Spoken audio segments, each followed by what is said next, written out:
I'll open the meeting. It's 5:30. Welcome everybody and welcome to our gallery this evening. Due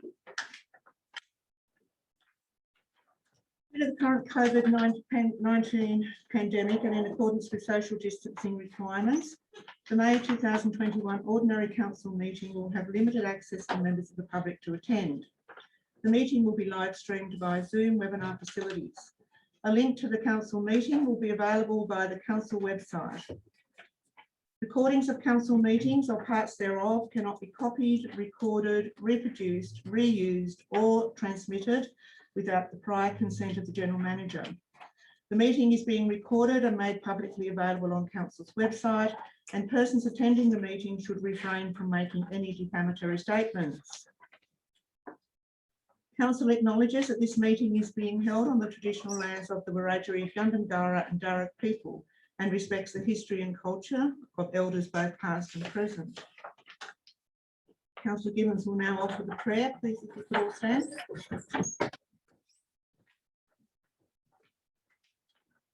Thank you, Lord, for being our constant companion with your presence here again tonight.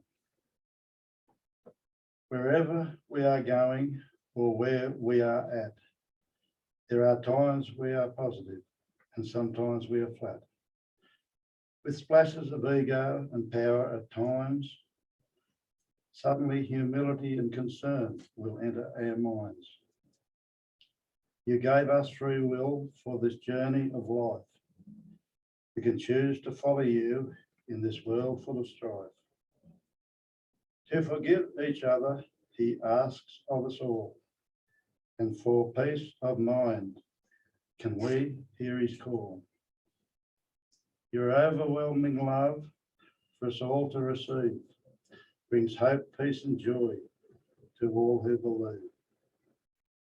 So Lord, help us tonight to serve our community by your law, to live your virtues of honesty, truth and compassion. Amen. Thank you, Councillor. Four councillors, record of attendance. There are no apologies or leave of absence this evening. At 5, any declarations of interest this evening, councillors? No declarations, thank you. We have no presentations this evening. Questions from the public. The public gallery is open to members of the community with social distancing requirements of any class. Any questions from the public will only be able to be asked in person. Members of the public who submit a question to council are permitted to do so, provided the following guidelines are adhered to. The person lodging the question must advise of their name and in what capacity they are acting. If the person lodging the question is acting as another person or organisation's agent, they must advise council that they have their prior consent or authority. Questions from the public is not an opportunity for debate with elected representatives or staff. It is an opportunity for the community to ask a question in relation to an issue or put a point of view relating to an issue that may be causing interest or concern. Due to time constraints, a time frame of 3 minutes per speaker is allocated. Are there any questions from the public this evening? No questions, thank you. Item 8, page 6, confirmation of minutes. We have the minutes in front of you, councillors. The recommendation is that the minutes of the ordinary meeting held on the 20th of April 2021 be confirmed. Can I have a mover, please? Councillor McKibben and Councillor Kellam, thank you. Business arising. No business arising. I'll put the recommendation. Thank you. All in favour? Carried. The recommendation is that the minutes of Finance Committee meeting held on the 27th of April 2021 be confirmed. Can I have a mover, please? Councillor McKibben and Councillor Donny. Business arising. No. No business arising. I'll put the recommendation. All in favour? Carried. Thank you. I'd like to put a motion here this evening that item 1302 be brought forward, councillors. Do I have a second? Councillor Kellam, thank you. All in favour? Carried, thank you. We go to item 1302, on page 27.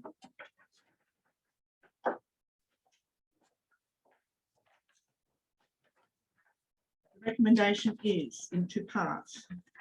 That council vary part C.5.5 building height plane and part C.6.4 carports and garages of its current DCP 2001 associated to development application 10.2021.17.1 for construction of a shed with awning at Lot D in DP 339765 being known as 130 Curtis Street, Oberon. Part 2, that a division be called in accordance with section 375A of the Local Government Act 1993. Can I have a mover, please? Councillor Kellerman, a second, Councillor Capel. Wish to speak to this, Councillor Kellerman? Just to say that it's fairly straightforward. We do this quite regularly, and there doesn't appear to be any objections from any neighbours. Thank you. I support the motion. Thank you, Councillor Capel. Yes, thank you, Madam Mayor. I support the motion. That is straightforward. I've read the comments and yeah, it looks straightforward. As Councillor Cullen said, we'll do this all the time. Nothing. Any other comments on this one, Councillor Dolan? Just Madam Mayor, just for my own information, is there a dwelling on this block? Sorry, Councillor. Is there a dwelling on this block? If I'm not, from the drawing, from the picture, I say no, and from the survey type diagram here, I say no. So just for my own knowledge. Just through the chair, so there's no dwelling in this stage. Not at this stage, no. Later. No dwelling, Councillor. Thank you. Any other questions on this one, Councillor, or comment? I'm going to put the recommendation. All in favour? Carried unanimously. Thank you. We now go back to the normal business of council, page 7, item 0901. Mayoral minute and report. Good night. Thank you very much, everyone. Thank you. The recommendation is that report item 0901 is received as information. Can move it, please? Councillor Capel and Councillor McKibben. Thank you. Councillor Capel. Thank you, Madam Mayor. You've obviously had another very busy month. That's all I want to say. A fine report, Madam Mayor. Thank you. Councillor McKibben. Thank you, Madam Mayor. I was wondering if the third item under meetings A on page 7, if you could update us, please, on the forestry hub meeting. Are there any more attendees to that? Is there a report on that later? I don't believe. No, I don't usually present a report on that, but I'm happy to supply you with one offline. Okay, I was just wondering, I know that they were looking for They more, are. if there are more attendees, have they actually been agreed to members now? They did. Yeah, they have got Barrett and one other. Right. And they're now formulating the submission to the latest inquiry into the forestry activity. So it will be a big one. I know there's been quite a few purchases of rural land by this board in particular of late, recently, in the last 2 or 3 months, not only in this shire, but adjoining the shire. If I could, I noticed that you've had various correspondence with Mr. Joshua Fullwood of Telstra, and I certainly hope your approaches have been more successful than mine.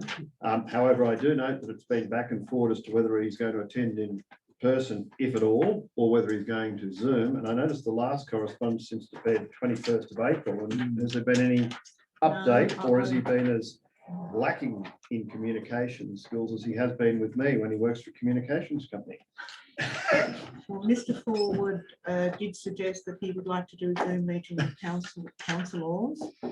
And I then went back to Mr. Forward and said, well, that's not the aim of what we're trying to achieve here, and I will prefer a face-to-face meeting, and gave him some dates. And I haven't heard back from him, but I do have a draft on my computer at the moment, ready to go back to him.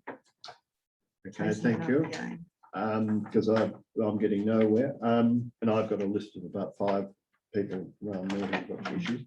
I also noticed that throughout the correspondence, there's obviously a chain in relation to the Taranow Sodwells Road issue. Has been raised by, I noticed, Bob Mills, the bottom of page 9, second item from the bottom. It's raised at the top of page 9 that you raised with Paul Tool, and Paul Toole, the local member, is to conduct an urgent assessment along that road. Is that correct?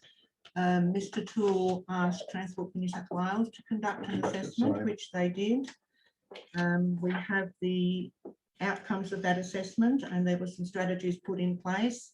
Some have been actioned and some haven't, and I do believe the General Manager has now been chasing that up with Transport for New South Wales and Lithgow Council. Right, So so I maybe if Gary's got, the General Manager's got something to add or not. Through the chair, it's just chasing up the actions that they indicated that they think was a good idea, given the short-term impact that road is having. So I'm chasing those actions up. yeah, well, I mean, obviously, part of it's been exacerbated by the situation in Hampton, but Totally. it doesn't go by a week that someone doesn't mention it to me. And I'm sure every other Yes. council is the same. It seems to be very much the danger of it and the safety issues. The other thing, I was just halfway down page 8 was the correspondence to Samantha Sin about illegal water harvesting. Wasn't Yeah. Ms. Sin is a bit concerned that Wildara may be taking more of an allocation as they are entitled. Right. And we are following, as she is following that up with, and we are also following up on her. So that's with the relevant Department of Water. Sorry? Yeah. Yeah, right, okay. And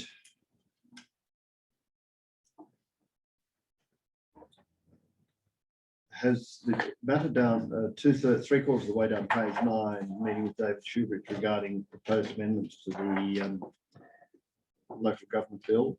And that is That correspondence. is correspondence, Yes. fine. So that there was Yeah. nothing further than what you No, circulated. he to just, that was council. just Yeah. a memo that he sent out. And you circulate the Yeah. council, yes. Thank you, Madam Mayor. As the mover said, Councillor Capel, very active month. Councillor. Any other comments, Councillor Lyon? Through you, Madam Mayor, page 8, 14th of April, from Alison Snap. I understand that, you know, 2 of the tapestries were taking longer, but is there a finished time at the moment? Not at the moment. As Ms. Snap is going further into the work, she's finding more and more deterioration. So it's really a steady as you go. We have had the grant extended, and if necessary, we will extend it again to get a good job done on them. Councillor Pell. Mayor, on 10th of May, on page 10, can you just elaborate a little bit on what the motion that was forwarded to country mayors about patient transport? As you know, or I have reported previously, country mayors are focusing on 5 issues, and one of them is health. And the executive were asked to form from everybody's, all the mayor's responses, we formulated, or we consolidated issues, put them into motions that will be passed and hopefully then go to local government New South Wales conference in November. I particularly did one on patient transport because it's a particular issue in this town. I can forward a copy of it if you'd like me to. Yeah. Yes, please. Yeah. Thank you. Any other comments or questions on this one, councillors? Councillor Gibbons. Just in correspondence, Lady Mayor, just Luke Howie at the Correctional Centre, they're continuing every so often those graduation ceremonies, are they? Or Not at the moment with COVID. They were hoping to resume this month, but with the fresh outbreak in Sydney, they decided they would wait a bit longer. And is Luke Howie, is he the superintendent? Or how No, long's he Luke been there? Howie looks after that Gurnang program. Any other questions, councillors? With the recommendation, all in favour? Carried, thank you. Page 11, councillors, notices of motion. Item 10.01, rural roads environmentally affected. There is a motion there that council seek more internal funds to be used on unsealed roads that are environmentally affected, like Mount Olive Road, Dreves Road, and many more. The author of this report was Councillor McCarthy, and I wonder if I could impose upon Councillor McCarthy to have an alternative motion there to state that a report come back on those roads rather than a decision made tonight. Yeah, I'm happy to have that. I tried to contact the director, but away on leave to see what funds we can move into this pocket to try and do some more work. We have an allocation of money, but it's not covering the works that need to be done. I don't have a second yet, Councillor. Okay. Are you happy to reword that? Yeah. So So I that haven't identified where the money's coming from in this Yeah. motion. that council provide a report on unsealed roads that are environmentally affected, like Mount Olive Road, Dreves Road, and many more. Would you be happy with that, a report coming back? You If, don't we need to identify where we can get the money from in When that the report? when the report comes back? Okay. Shouldn't the report identify where the money can come from? Because It is your when- motion, councillor, but we Well, couldn't do that tonight. I This know is, we this can't is do it why I'm tonight, but asking. in the report, shouldn't that identify yeah, where the money that can would- come from? Yes, I can't get you. And so we put a second dot point there, councillor? Yep. That. Council that identify the- where the money can come from. Could come from. Funding how can we say that? Funding source. Source of funding be identified, or a possible source of funding be identified. If you'd like to read that, councillor. Happy with that? Can I get a second to councillor? Councillor McKechnie, thank you. Okay, would you like to speak to the motion, councillor? Yes, Madam Mayor, I had the pleasure today to get some people and drive this road and identified just on this one section of road that there's 12 crossings short and a big one, big crossing of a creek down the bottom that doesn't meet the standards, getting washed away. This is just one road that we travelled. You can do many more, and I'm sure other councils like Andrew McKibben and that have highlighted other roads. There's a lot of erosion. We need to address this. This road was graded apparently 6 weeks ago. It's already back into disrepair. So we're a service provider. We're not a bank. So we need to get out there and do some work on these roads. Thank you, especially on this area that erodes pretty quick. Identified. Councillor McKechnie, do you wish to speak? Yes, Madam Mayor, I support Councillor McCarthy's motion. I don't foreshadow an amendment, but I'd like, But you've seconded the motion. yeah. What do you like to- Okay, You can, Is there a way out? Yeah, or there's a comment that you can make that you Yeah. might want to see included in a report. no, No? I'll wait till the report. Okay. Any other, Councillor McKibben? Thank you, Madam Mayor. I generally support the motion. However, I think what we're looking for is to identify within the short shire, not necessary roads, but sections of our unsealed road network, which are costing a lot of money to continually maintain, and that every time we get an environmental, let's call it storms, that's basically what does it, causes damage to those, and that it would be all our interests to rectify in a way that we don't have this continual recurrent maintenance issue, and that we have a plan for those identified areas of particular roads to be rectified. So I'm not necessarily proposing an amendment at this stage, but I may in a minute, if we could listen to me out, hear me out. So what I would like the report to do is to identify within our unsealed road network those specific areas which continually break down under storm damage and other environmental factors. And then 2, to identify a plan for rectification of those, because they can't all be done in a year. And 3, a funding source over a number of years that we'll then be able to use to fix them. So it may be additional pipes are required. Yeah. And now I may be getting a bit specific and maybe the report will come back with that without me having to foreshadow an amendment. That was my, But what that is, I think what we're all looking for, unless I'm wrong, for the, I'll ask I the think you're proposer. exactly right. I think the proposer and the second to correct me if I'm wrong. You happy with what councillor is saying? Right? No, I didn't. Like that. No, Come on, keep- Right, like that.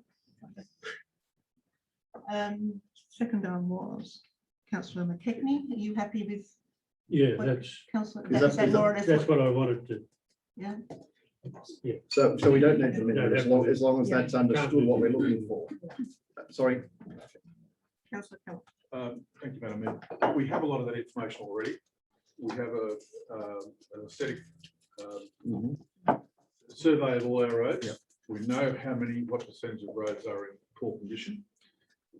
And I agree with Councillor McKibben, we just need to go out there, we need to look at those poor roads and decide what we can do with the money we have available to get them out of that poor condition into something better.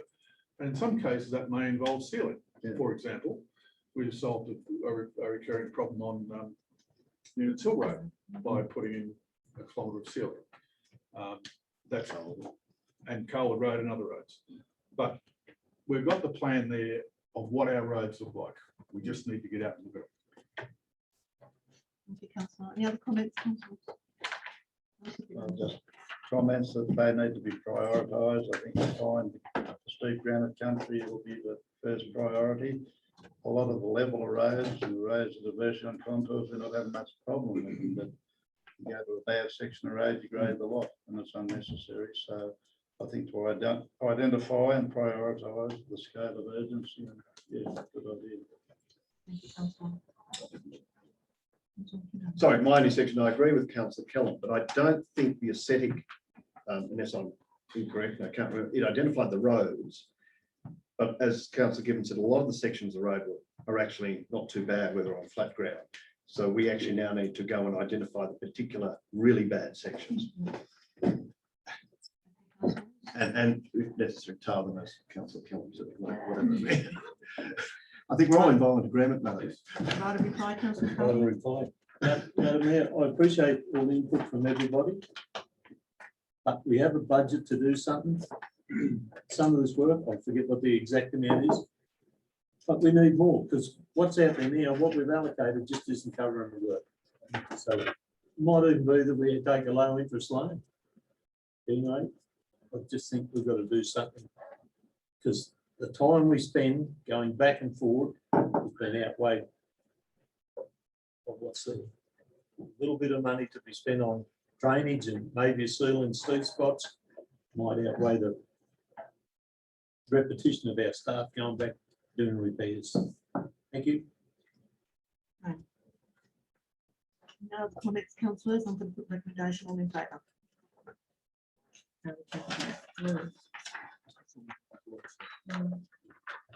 Page 12, councillors, item 10.02, widening of Black Bullock Road, Hazel Road. The motion is that council use $10,000 from section 94 rural roads to start widening of Black Bullock Road, Hazel Road, starting with trees on the eastern end, stacking outside of road verge and using the event as a possible training exercise. Mover, councillor McCarthy, and the second one. Councillor Gibbon. Councillor McCarthy, do you wish to speak to the motion?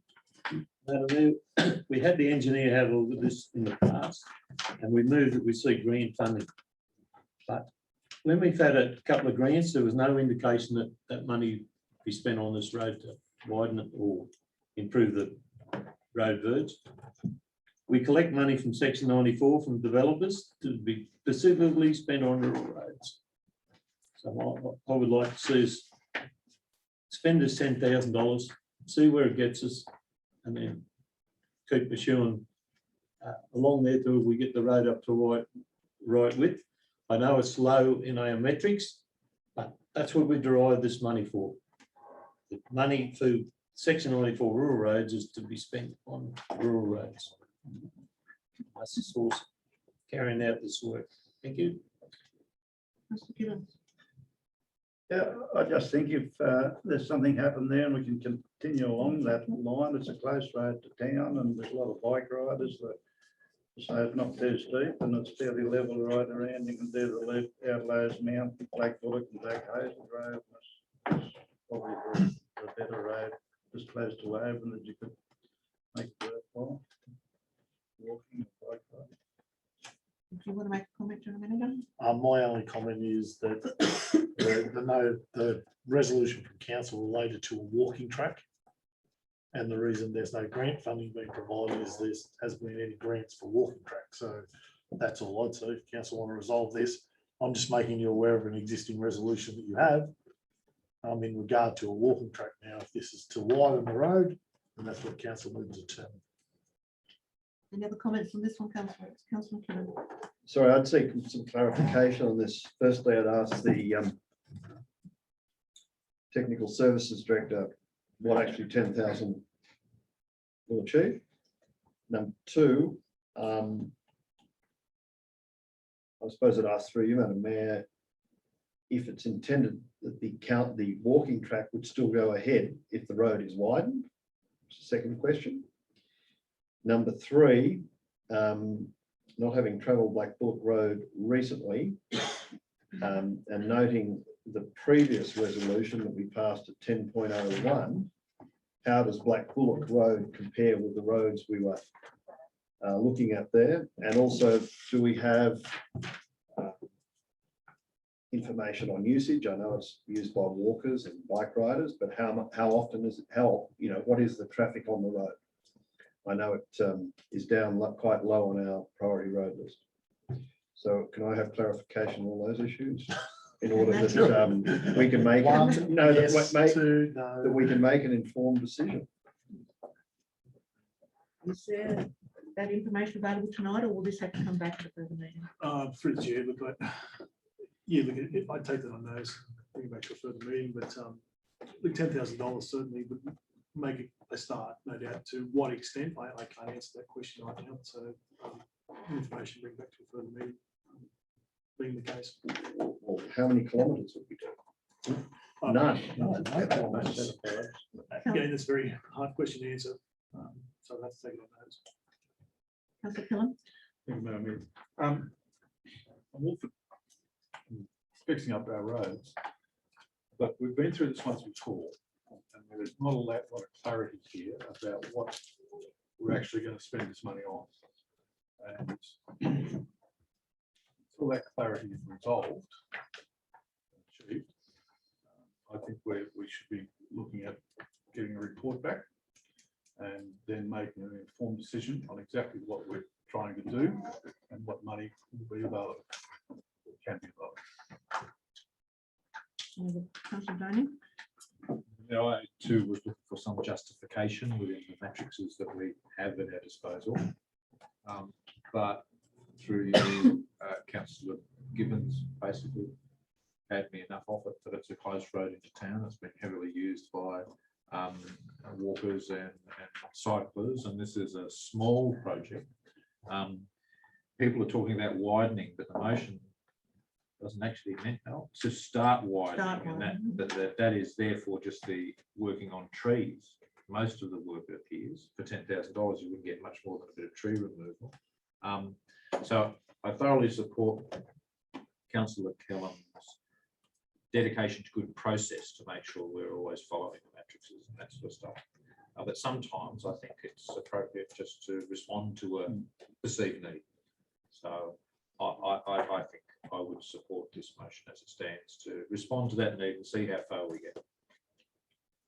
Councillor, any other comments on this? Councillor Capel. Thank you, Madam Mayor. I am quite familiar with this road, and I think it does get used quite a bit by traffic. I know.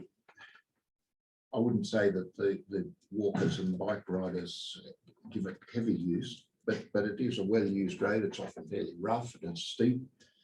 I'd love to see it better than it is. I'd love to see a lot of our roads better than they are. I hesitate to support this because we've already got in motion that we're looking for a grant and these things happen, but it's going to cost $75,000 or $80,000, and I would say that'd be at least that much, given the topography of the area. I think that is what we have to do, and we have to stick to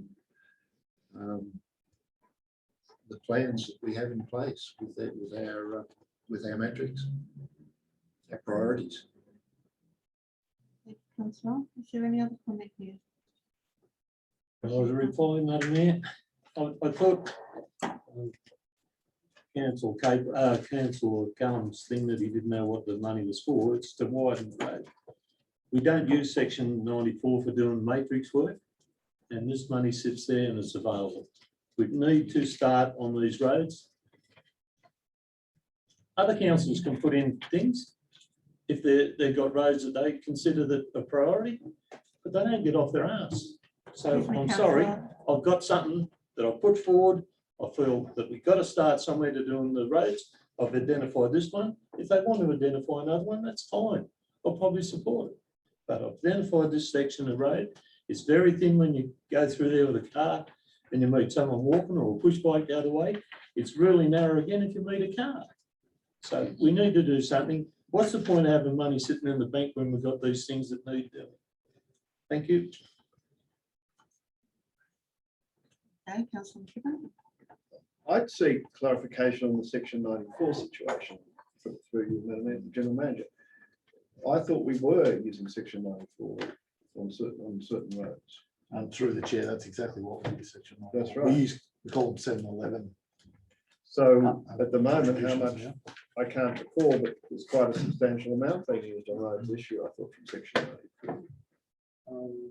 Through the chair, look, if your report was to come back, we'd identify what there was in the reserve to do that. However, all the roads within the local government area are applicable to the 711 contributions. So Councillor McCarthy's right in terms of this money can be used. It just needs to meet the nexus of what the contribution is.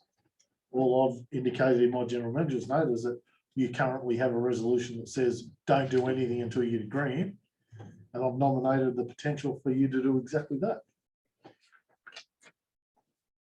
Councillor Gibbons. Just a question to the engineer. On that road, there was a pipe to go in on a bad corner and a bit of realignment. Did that happen or not? That's halfway along Black Bullock Road. Clear on exactly that resolution. I don't recall. I'll just ask. On a bad corner? On the bad corner. It got extended one pipe. The corner got extended. That isn't sort of the road. Yeah, right? that's true. So- Never a whole big call, but there may have been an extension, correct? Yes. So that's made that safer. Any other comments here then, councillors? Sorry, it's confusing. Well, there is a resolution, a motion there that stands that we're going to vote on. If you're not clear or you need a report, I need an amendment. If I don't have an amendment, I'm putting a motion. I move an amendment asking for a report.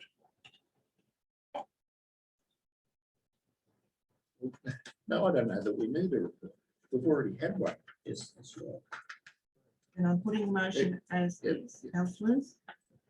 Motion is that council use $10,000 from section 94 rural roads to start widening of Black Bullock Road, Hazel Road, starting with trees on the eastern end, stacking outside of road verge and using the event as a possible training exercise. All in favour? 1, 2, 3. 1, 2, 3, 4, 5. Against? 2, 3, 4. Motion's carried, councillors. Did you get the names? Were you in favour? Sorry? Were you in favour? Yes. You got the name? Thank you. Page 13, councillors. Item 1303, 1003, sorry. Business case, land at Glendia Avenue. The motion is the council do a business case / report on using land it owns on Glyndea Avenue, Oberon, that is vacant, to do a possible duplex that could be utilised for staff accommodation. I wonder, Councillor McCarthy, as the proposer of this motion, I could suggest an alternate motion for your consideration. I'm happy, Madam Mayor. I've been shot down 3 times in the past. I wish sometimes I'd ring up the Gilman Dyke and mover to get these things started, but I'm happy to get something started. Can I This suggest? goes back to when Councillor Dawson Yeah, was I on understand council. Can I suggest that council produce a report in relation to possible usage of land owned by council in Glyndea Avenue, Oberon?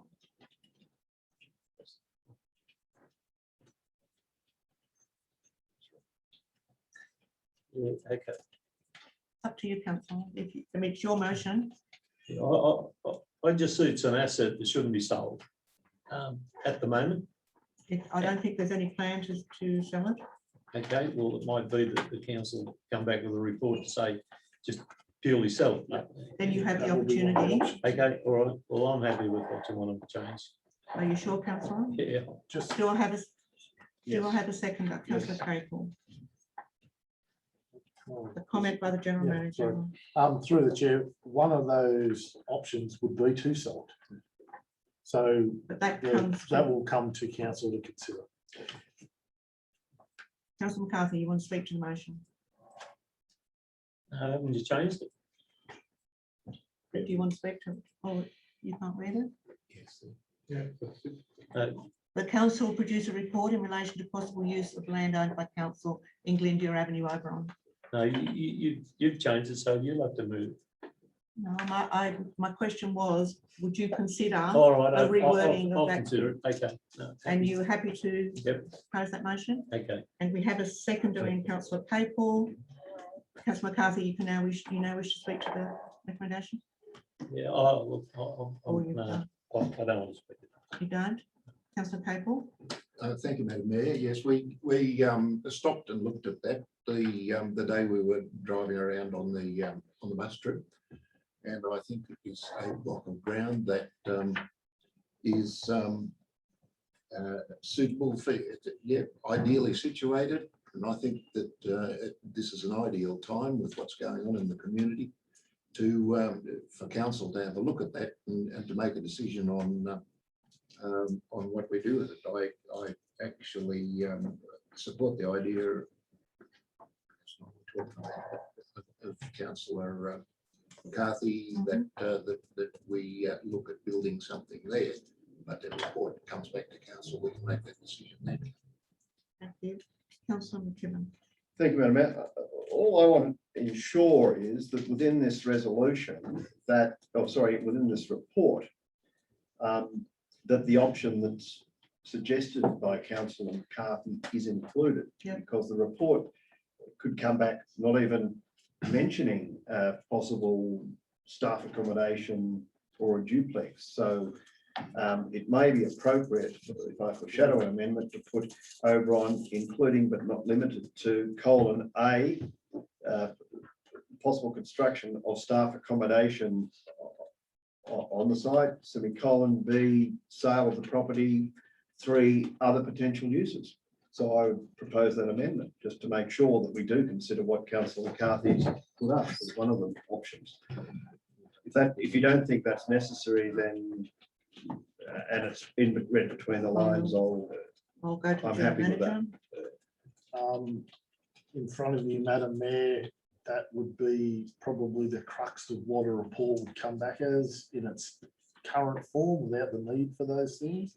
I made the comment that if a report come back on land uses, it would say whether medium density housing was permissible on the land, and probably even go as far to say how many you can put on there based on our current plans and policies. So it might go a bit further than that. okay. I'm happy if we don't need to say that, but I just want to ensure that we don't get a report back that actually doesn't look at the specific issues raised by council. I think in the spirit of Councillor McCarthy's Yeah. motion, Okay. that will be. All right, I'm happy with it then. Is there any other comment here, Councillor?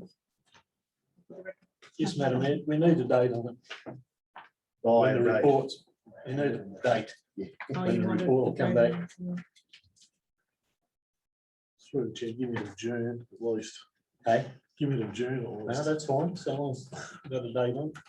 And that will go in the action list, that date, Which is next. which is the next council meeting. Okay, councillors, I'm putting that recommendation, then all in favour. Harry, thank you. Page 14, councillors, item 1101, councillor and delegate report.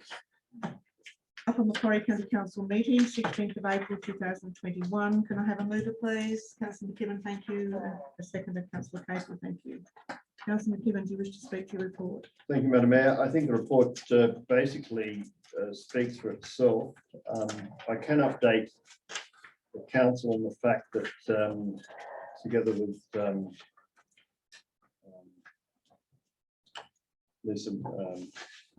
acting general manager, acting general manager for that specific activity, I did attend Macintosh McPhillian in Bathurst to discuss potential legal action against those landholders to which we had received at least 2 penalty notices.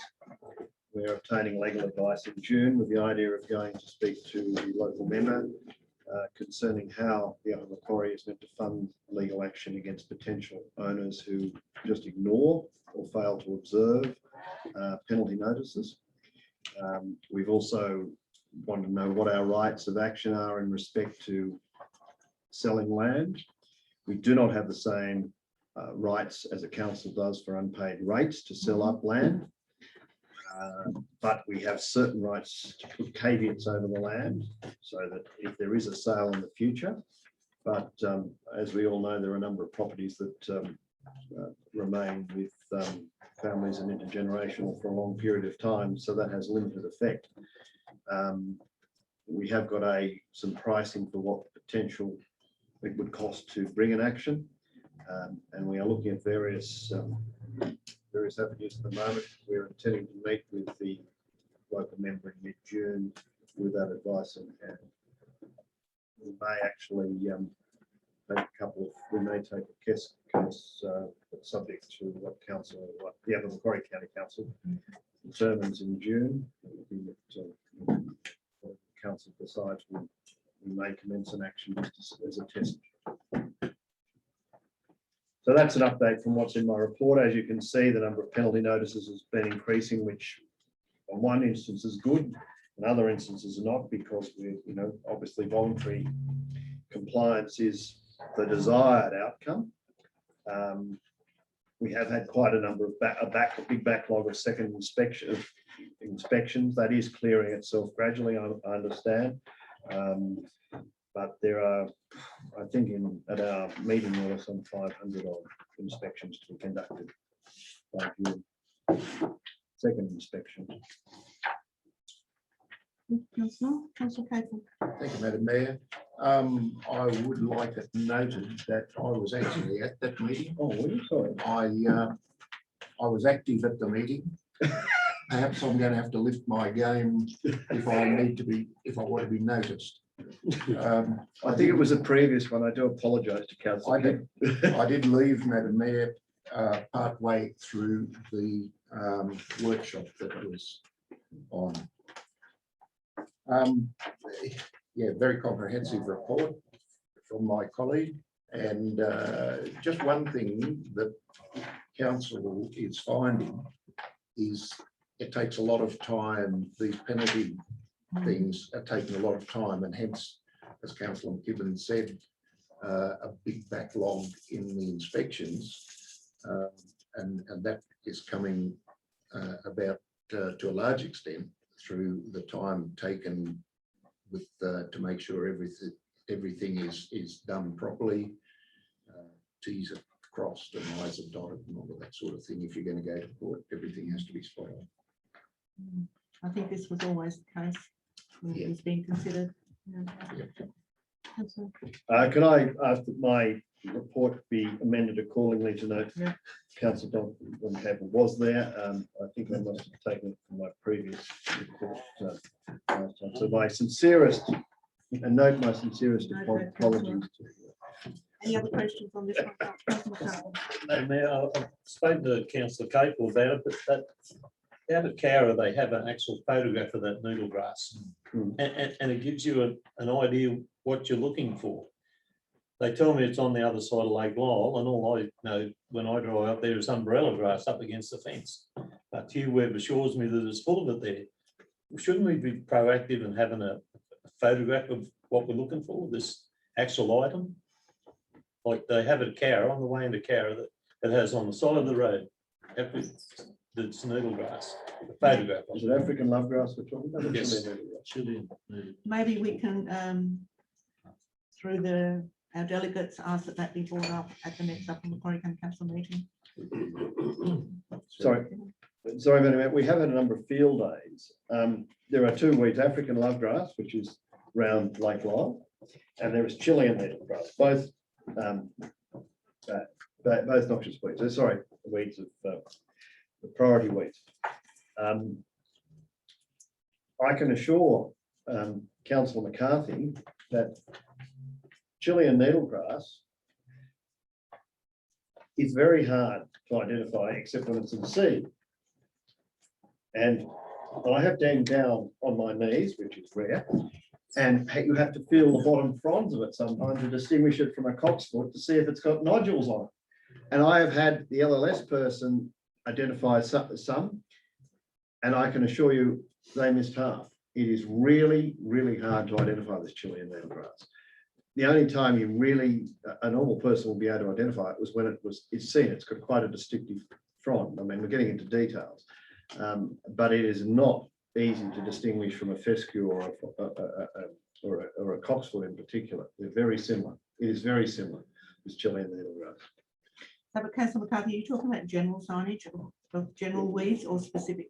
It's just out of Cowra, they must have a weed that they're concerned about it. Yeah. They have a colourful sign on the edge of the road. Right. We'll This, take this is a invasive weed or something. And it's proactive. And I We think- can't all attend these No. field days and that. And a lot of it might stem from a little hobby farmer not Yeah. knowing what it is. But if he sees it, if there's a sign, he becomes a little bit more aware of it. That's all. Well, I can ask our delegates. to- Yes, we'll take that on Thank notice. you. Councillor from Blackstone. Oh, sorry, Councillor Donny. Two quick things. One, I can almost feel the glow from Councillor McMahon's face Oh, McKibben, thank you. No, Well, right, oh, right. during this conversation, as he is both pleased at it and wondered why it's taken so long. But just a quick question. I noticed the discussion that the budget objective is a small surplus on a regular basis, on an ongoing basis, and then I noticed the $26,000 penalty infringement notices. I was just wondering what proportion of those default, Madam Mayor, through you? Just out of interest. We've got, there's about 50% at the moment. Some are being challenged. So that's about it. About 50% claim. Slightly less. We're certainly not going to build up, and we have resolved to put that money aside for potential litigation, but it's not going to fund sufficient, you know, it's not going to it's not going to fund the litigation itself. Thank you, Madam Mayor. Thank you, Councillor. There's no other questions, councillors. I'm putting the recommendation all in favour. Carried, thank you. Page 18, councillors, item 1102, Oberon Business and Tourism Association, 14th of April 2021. Recommendation is that report item is received as information. Can I have a mover, please? Councillor Capel, thank you, and a second to Councillor McCarthy. Councillor Capel. Comprehensive report. Thank you, Madam Mayor. Then we do discuss that. Councillor McCarthy. Straightforward, thank you. Any other questions, councillors? Put the recommendation all in favour. Carried, thank you. Page 19. Committee reports, item 1201, Blackstone's Community Hall Committee meeting. There's a recommendation in two parts that council receive the reporter's information and that council note the recommendation of the Black Springs Hall Committee and defer any recommendation that any Black Springs Community Association event is free of charge at the Black Springs Hall, with consideration through the implementation of the 2021-22 operational plan. Can I have a mover, please? Councillor Cable and the second. Councillor Gibbons, thank you. Councillor Cable, do you wish to speak to this report? Yeah, thank you, Madam Mayor. The recommendation is straightforward, and I think that is the right way to deal with that request. Other than that, this was from a fair while ago, so I don't think there's anything that we need to follow up on there. Thank you, Councillor Gibbons. Jeff, you know, on with that. Yeah, Councillor Gibbons. Thank you, Madam Mayor. As an attendee at the hall, Councillor Capel, Chair, in relation to the long-term plan. So I've got amnesia again. And trying to get some ideas from the community as to what the long-term usage of the hall could be, and some ideas as to what we should be moving ahead. Because we really need the hall used, especially as we spent some money on it. Look like spending some more money on it. Maybe I could ask Councillor Capel, because I know he took some notes, as to what the potential ideas were, because that's a crucial importance, I think, as council, continuing for future grants and the future funding. To answer that, Madam Mayor. Through the chair, yeah. It was very difficult to keep up with the ideas that kept coming in, but I think most of the ideas that did come in were along the lines of organised functions. Councillor McKibben might have organised it, I mean, suggested, he hasn't organised it yet, a BNS or something like that. The suggestions were along the lines of social activities of all different kinds. There wasn't really anything very concrete came out of it. I didn't think it was sort of a bit messy, really, but those sort of things when you just open up the doors. But you'd have to note that if it's coming back through the 21-22 operational plan consideration, it will have to come in the next couple of weeks. Yep. Through the chair, we will bring back within the report the suggestion that any community event, and we will allocate the reduced funding in the operational plan accordingly, if that was the case. I think the anything that happens out there will have to be organised by that community rather than the committee or anybody else. And I think what I was hoping might have come out of it was that the local community might have got some good ideas themselves and followed up on them. And they might do that. Okay. Councillor Gibbons. I'll just speak again on behalf of how I see it going out there. And again, I think this hall is not for out there, just for the community's use out there. It's for the future, and it's an older generation. We're 15 minutes from Oberon. It's in the centre of our shire.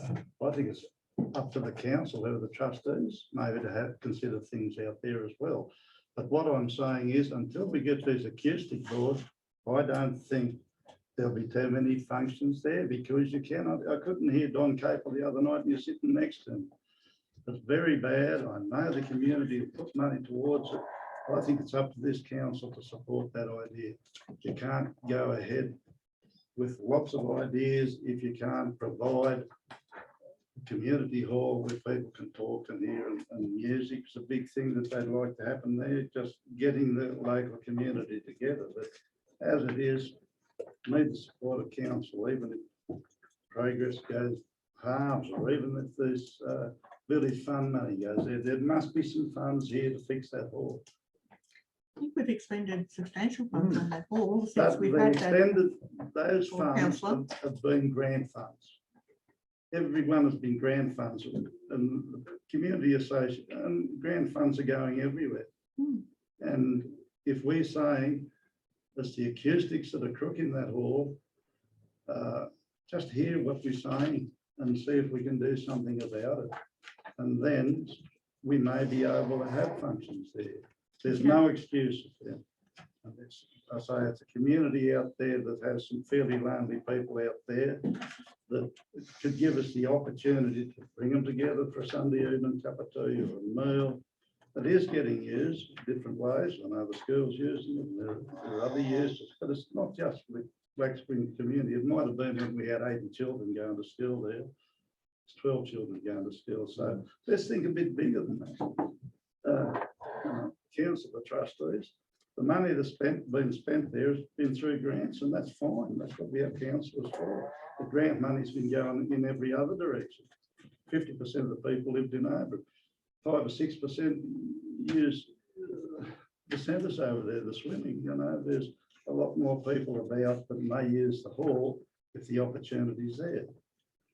And it's not a big cost, and I'm sure the association would come to the party as well. You're talking peanuts. Thank you. Thank you, councillors. Councillor McKibben. Just going on from my the previous two speakers. One of the things suggested is, and it was with, I think with Oberon working with Bathurst, in relation to obviously the B2B bike race does not go through Blaney. It's a Bathurst only race, bike event. It's quite a lot of people. We know Blaney used to put in quite a large contribution. I think it was the reason maybe they couldn't pull out of it.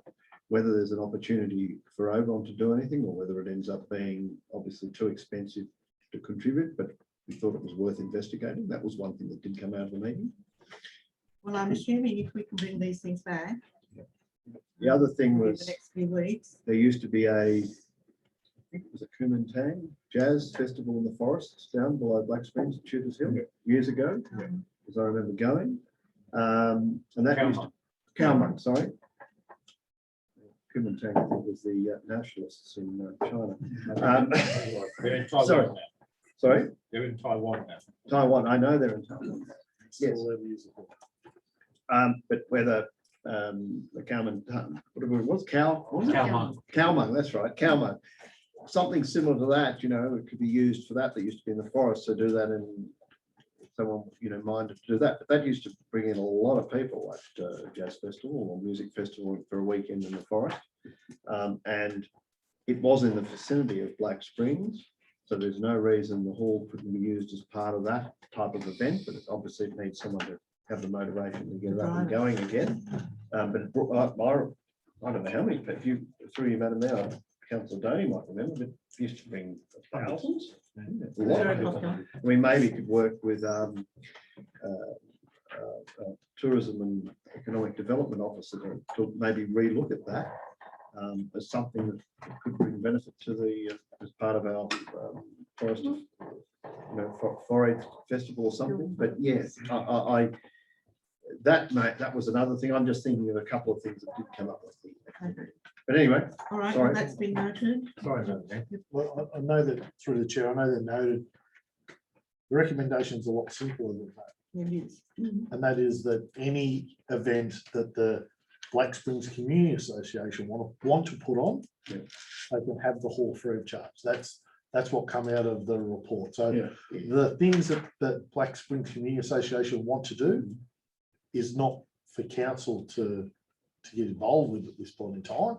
It'll be purely whether council want to allow the hall to be used for free if and when a Black Springs Community Association event is coming up at the hall. Because That's over what- fees and charges, you charge people for that. I understand that. Yeah, I understand. Thank you, councillors. If there's nothing else on this one, I'm putting a recommendation. All in favour? That's right.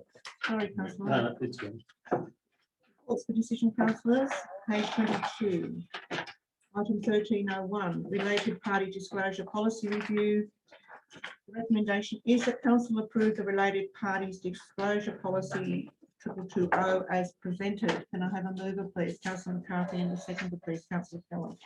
Thank you. Councillor McCarthy, do you wish to speak to this one? Not really, Madam Mayor. It's the last third dot point says no changes, and I'm happy with it.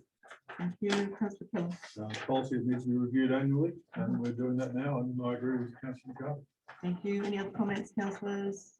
Put the recommendation, all in favour. Carried, thank you. Item 1302, we've dealt with. Page 30.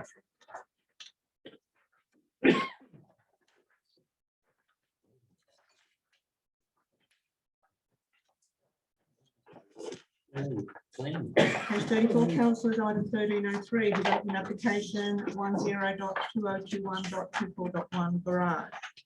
Recommendation in two parts is that council vary part C.6.4 carports and garages of its current DCP 2001 associated to the development application 10.2021.24.1 for construction of a garage at lot 11 in DP 770496, being known as 36 Carranah Road, Oberon, that a division be called in accordance with section 375A of the Local Government Act 1993 and move in place.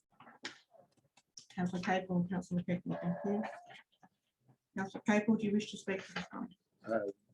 Not at length, Madam Mayor, but thank you. I'm happy to propose the motion. It looks pretty straightforward to me.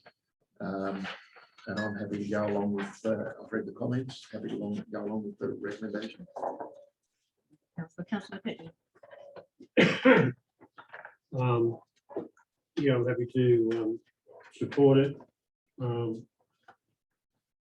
know that before this was, or when this was written, there was no submissions from any of the neighbours, but there was still time for some to come in. I just wanted to have there been any negative or any submissions against it from. Through the chair, no submissions at close of the date, the 12th of May. Well, I'm happy to support it on that. Thank you. Any other comments, Councillor McCarthy? I'm happy with the report, but can the director give us an indication? Can you go straight through the garage? I didn't think you could. It says there that they want to get cars off the street. Something in the report, I thought. Yeah, we'll do that. And can you go through the garage? I thought it was a front roller door to the Carranah Road, and I didn't need to go to the backyard.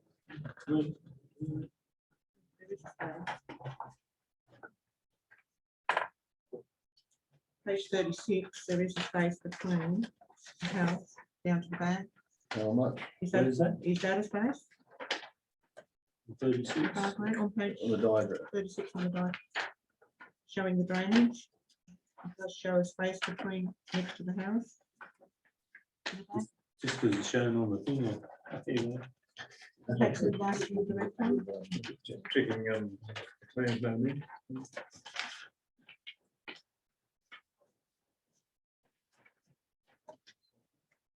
I think I've got the right house, so I drove past there today and thought anyway, I'm happy with the report, but I thought it said somewhere that they want to get the cars off the street, which they have some parked in their driveway and Currently parked at the front of the property.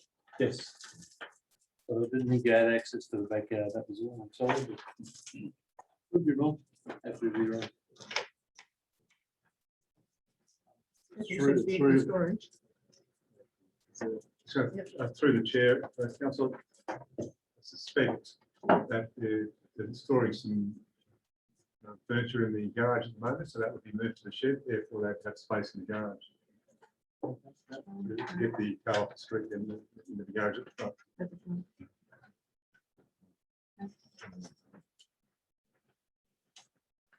Ready, councillor?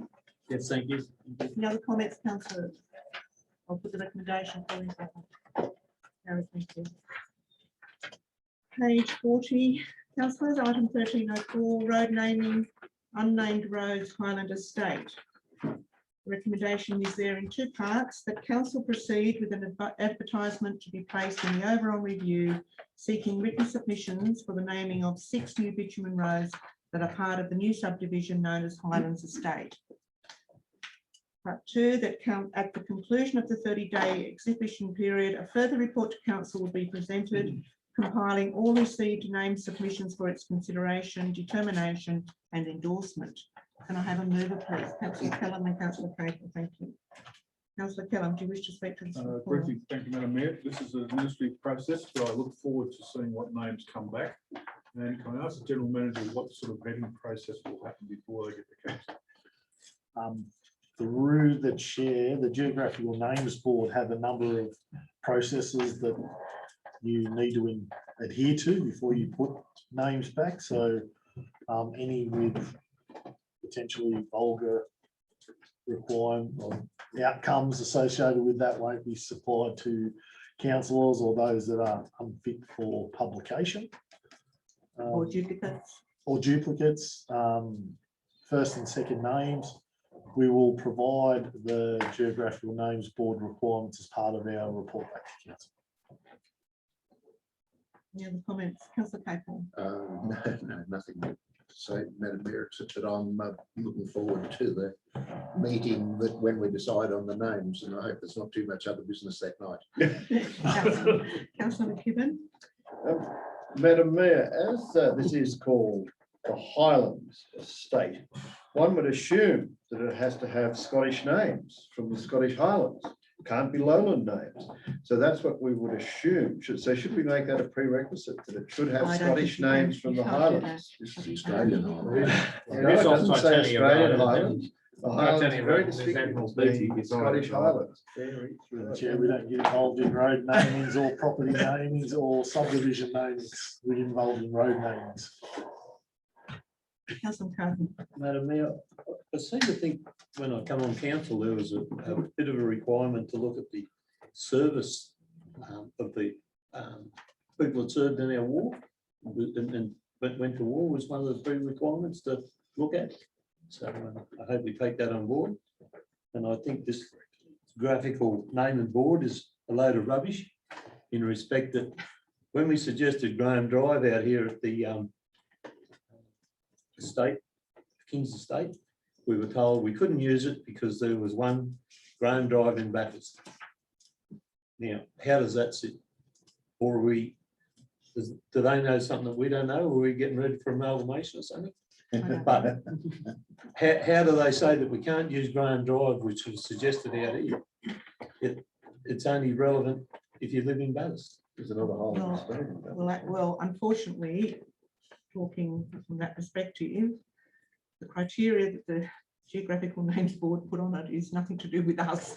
We have to adhere to it. But it was a totally different shire. So do they know something that we don't know? I don't know, councillor. Unlikely. Because Any other comments on this one, councillors?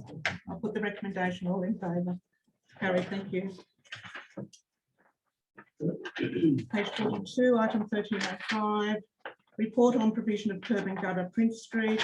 The recommendation is there that council include the proposed curb and gutter works in Prince Street, Oberon, within the curb and gutter capital works program for 2021-22. That council in principle endorse the $100,000 allocation in the 2021-22 town improvement fund to complete curb and gutter works in Prince Street and Dudley Streets. Can I have a mover, please? Councillor McKibben and a second, Councillor Kelly. Do you wish to speak to this, Councillor McKibben? Thank you, Madam Mayor. In the circumstances that it looks fair and reasonable, my only concern was in the second last paragraph on page 43. So that the current risk is the contribution from landholders is not forthcoming. Should this be the case, council will be in a position to modify the program and will report this back to a future council meeting. So at what stage will we know whether landholder owners are going to be forthcoming with their contribution? Through the chair, as part of our process, what we generally do is notify the landowners and give them. We generally know reasonably quickly whether there is a problem in that space because we receive quite either positive or negative responses to that request. So that will give us an initial indication on whether that's going to be a problem. Under the Roads Act, we have the right to be able to ask for 50%, and that's what we'll do in this instance. So whilst not being in a position to give you absolute guarantees, we will know reasonably quickly if it was to be supported or not. And from the perspective of the houses in Prince Street, we already have that commitment in writing from the three houses that they will or are happy to contribute 50%. Right. Okay, well, I think it's fair and reasonable. Councillor Cullen? I'm happy to support the motion. I agree with Councillor Kevin about the risk of the contributions from other landholders apart from the people in Prince Street. But I think we do reasonably well on the contributions turning up mostly. Although I know there are some that turn up at a new stage. Council, So there is a risk to the council there with some money, but I think it's manageable and probably not as much as. And not forgetting there is a hardship policy. Yes. Should this be onerous? Yep. Any other comments, councillors? With the recommendation, all in favour? Carried, thank you. Page 44, item 1306, quarterly budget review statements, January to March 2021. There's a recommendation in 4 parts that council receive the report item as information, that council approve a general fund adjustment of $123,896 made to the developer contribution, that council approve a water fund adjustment to reduce the capital works budget by $300,000, and that council approve a sewer fund adjustment to reduce the capital works budget of $3 million. Can I have a mover, please? Councillor Kellam, thank you. And Councillor Gibbon. Councillor Kellam, do you wish to speak to this? Yes, Madam Mayor. Quarterly budget review statements are often volatile, and this one is in particular volatile. With a $1.7 million deficit currently on the books. I've spent some time talking to the general manager and others about this, and I'm reasonably satisfied that most of that will be made up when we receive the natural disaster repairs money, which is $1.6 million. Naturally, when you have a natural disaster of any form, you need to fix it quickly as you can, and so it's one of those times when you do the work and on the promise that the money will turn up. And there is also some more money due from the safety productivity program, which will more than cover that $1.7 million. However, there is a risk, as always, that the state government won't produce the money at the right time, and we will have a deficit. However, that's a risk every council runs every time. It's one that's well managed here and is fine.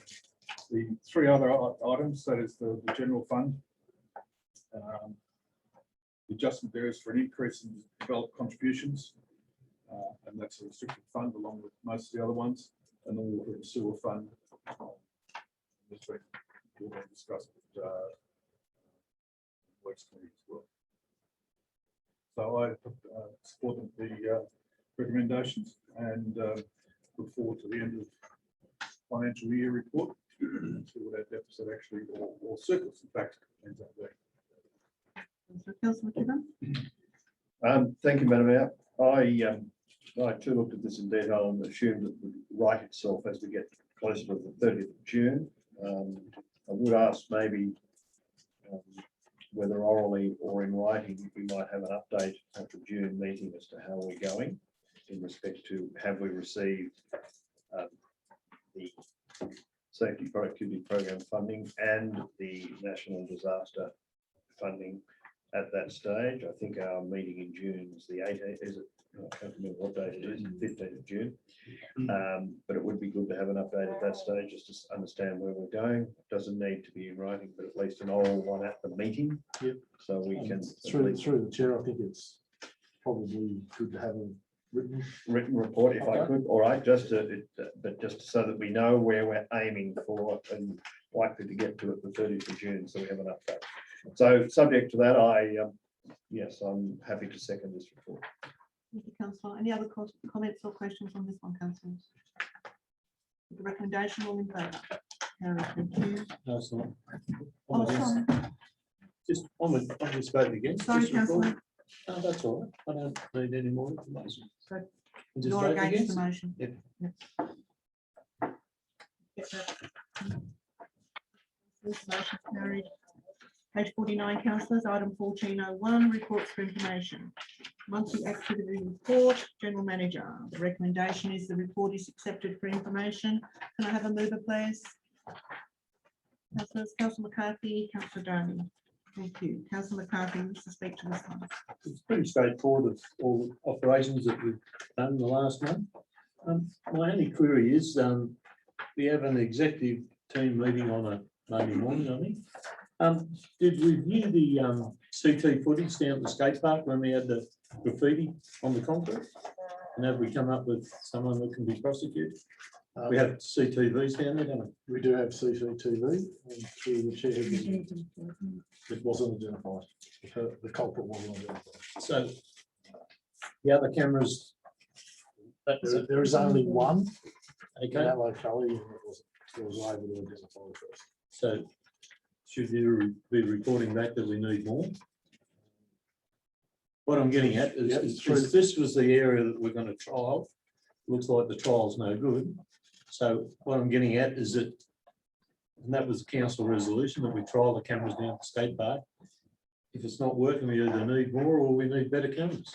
Through the chair, this is a new part, like where the toilet was is a new Yeah. location, and it may need additional cameras. Happy to bring back that to the overall Common Working Party for council consideration. I understand that, but in this particular case, we know when the concrete was poured, we know it was going off, so it's probably a 4 or 5 hour window after, and it wasn't set. So somewhere in that time frame, we should be able to work on it. I say would work.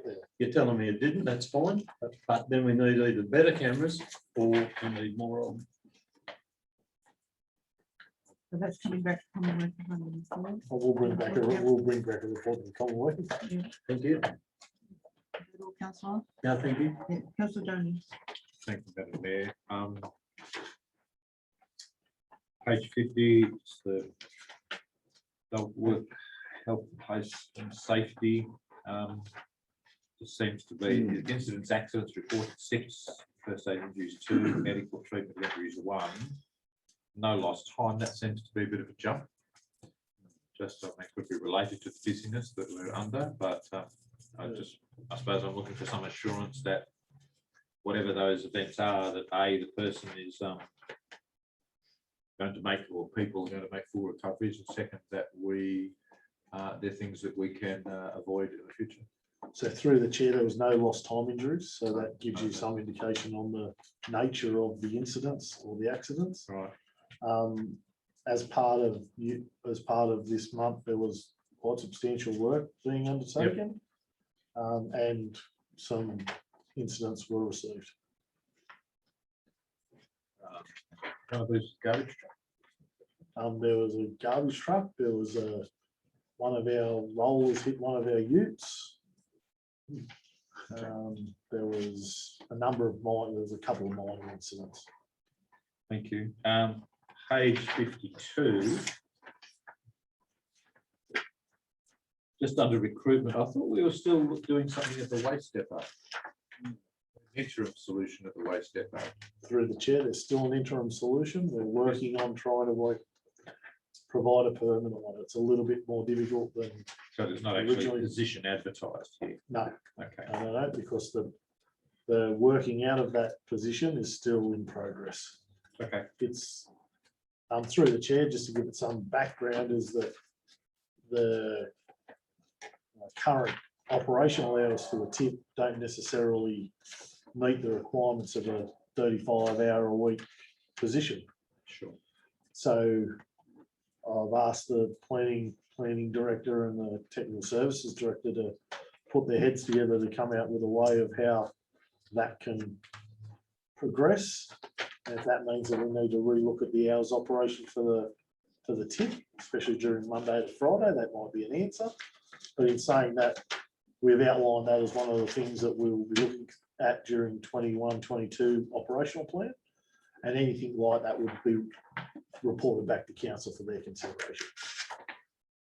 Forgive me, Madam Mayor, I know this is operational, so this is only discretion. I'm assuming it's operational, so it's only discretion. But Our old tip worker used to do work on the tip outside those hours. Are we talking about providing work off the waste depot? My apologies. Other than the opening times? Are we trying to combine a couple of jobs, or we're just trying to? No, through the chair, we're not trying, we're in fact trying to create positions. Okay. We want a standalone position at the Yeah. landfill.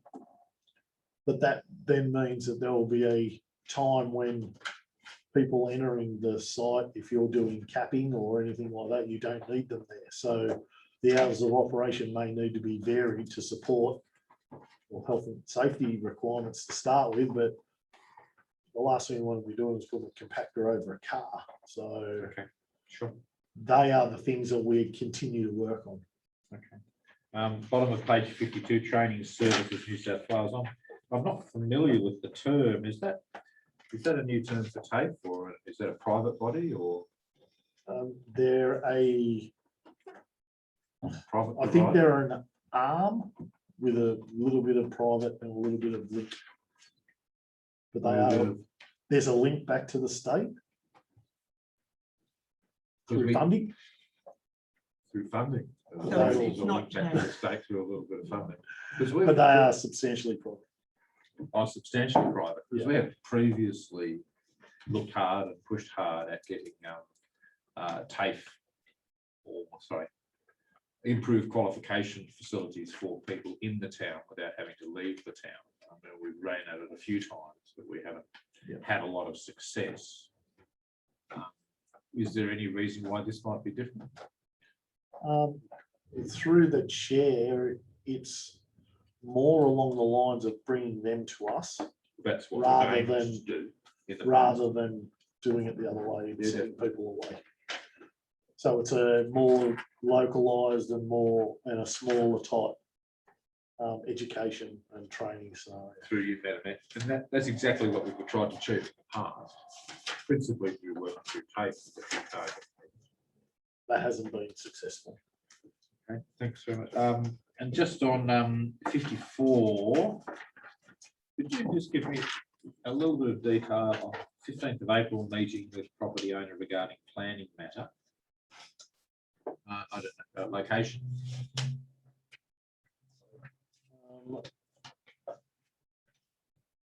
That's all right. I have so many.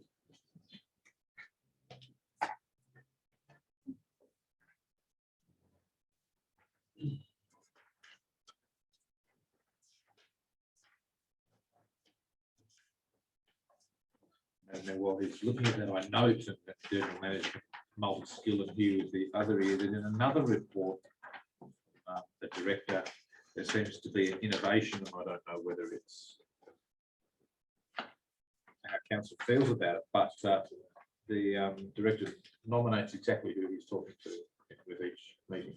I found that quite useful. Director. Yes. Through the chair, it was a Planning and development. it was a meeting with a landowner who wanted to remove a caveat off their property. Okay. Landowner, not developer. Okay. It was to do with a fence provision. Okay, thanks very much.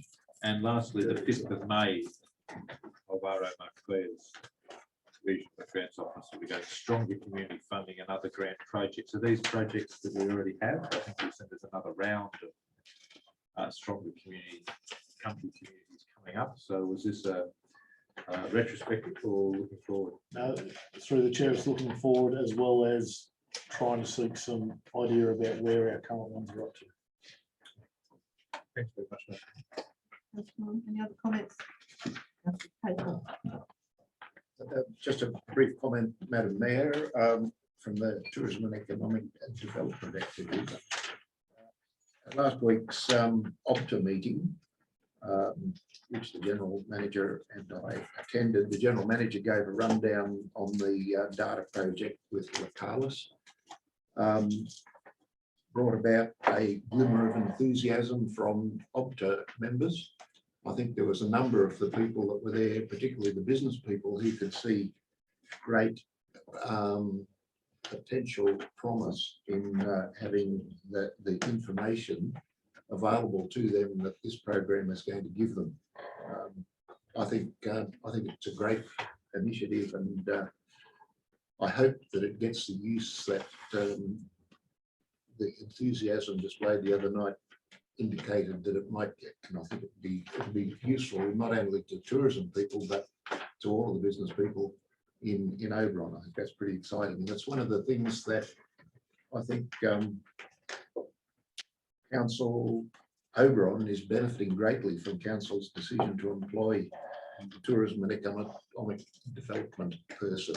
And I think every time I go to an Opta meeting and see the things that are being organised by out of that office, I think it was a very, very wise decision that we made.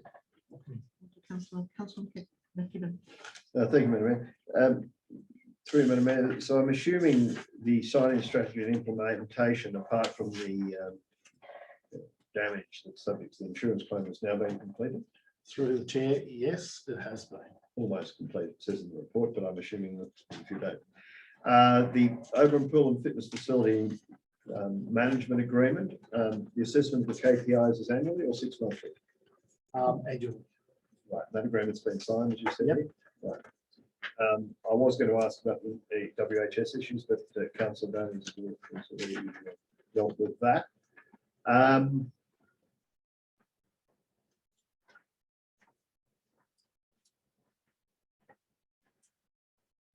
Recruitment. I heard a rumour that we had lost an animal control officer. Is that correct? That's correct. We will be advertising for a new animal control. It's not in the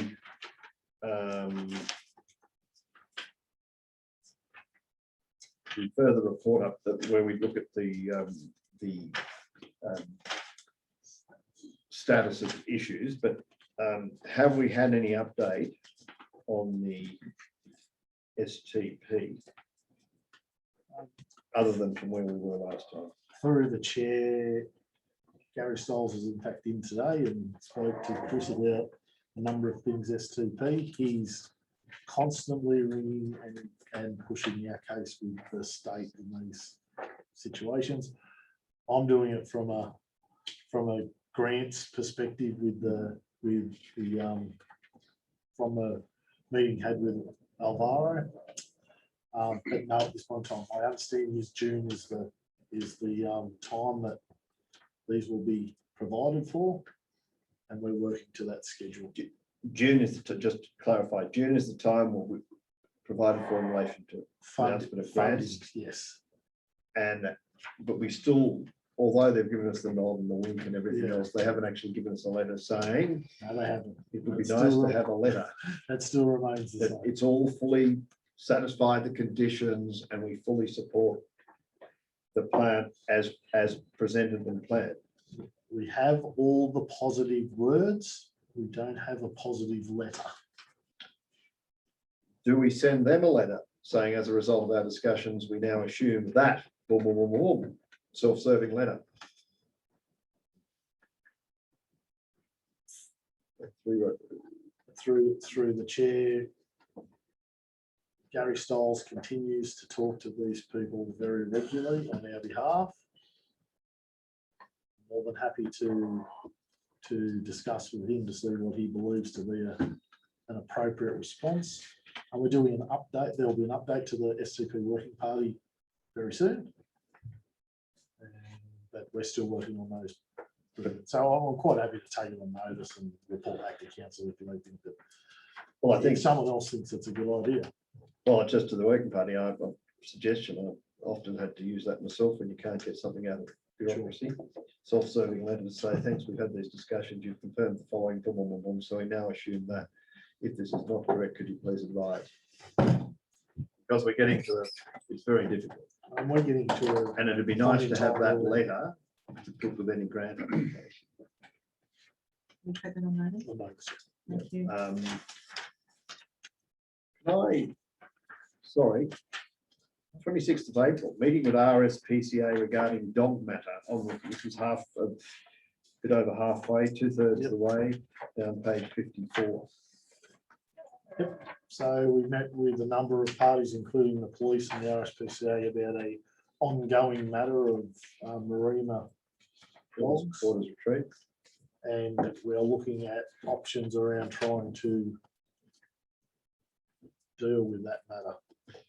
I did have a look back through this marina dog issue, and it may be appropriate for the next, for the planning report, I'm not sure, but this has been going on for, is it 5 years? This has been going on for quite some time, councillors, through the chair, which is why we're looking at all our avenues. And RSPCA was one of the ones that we needed to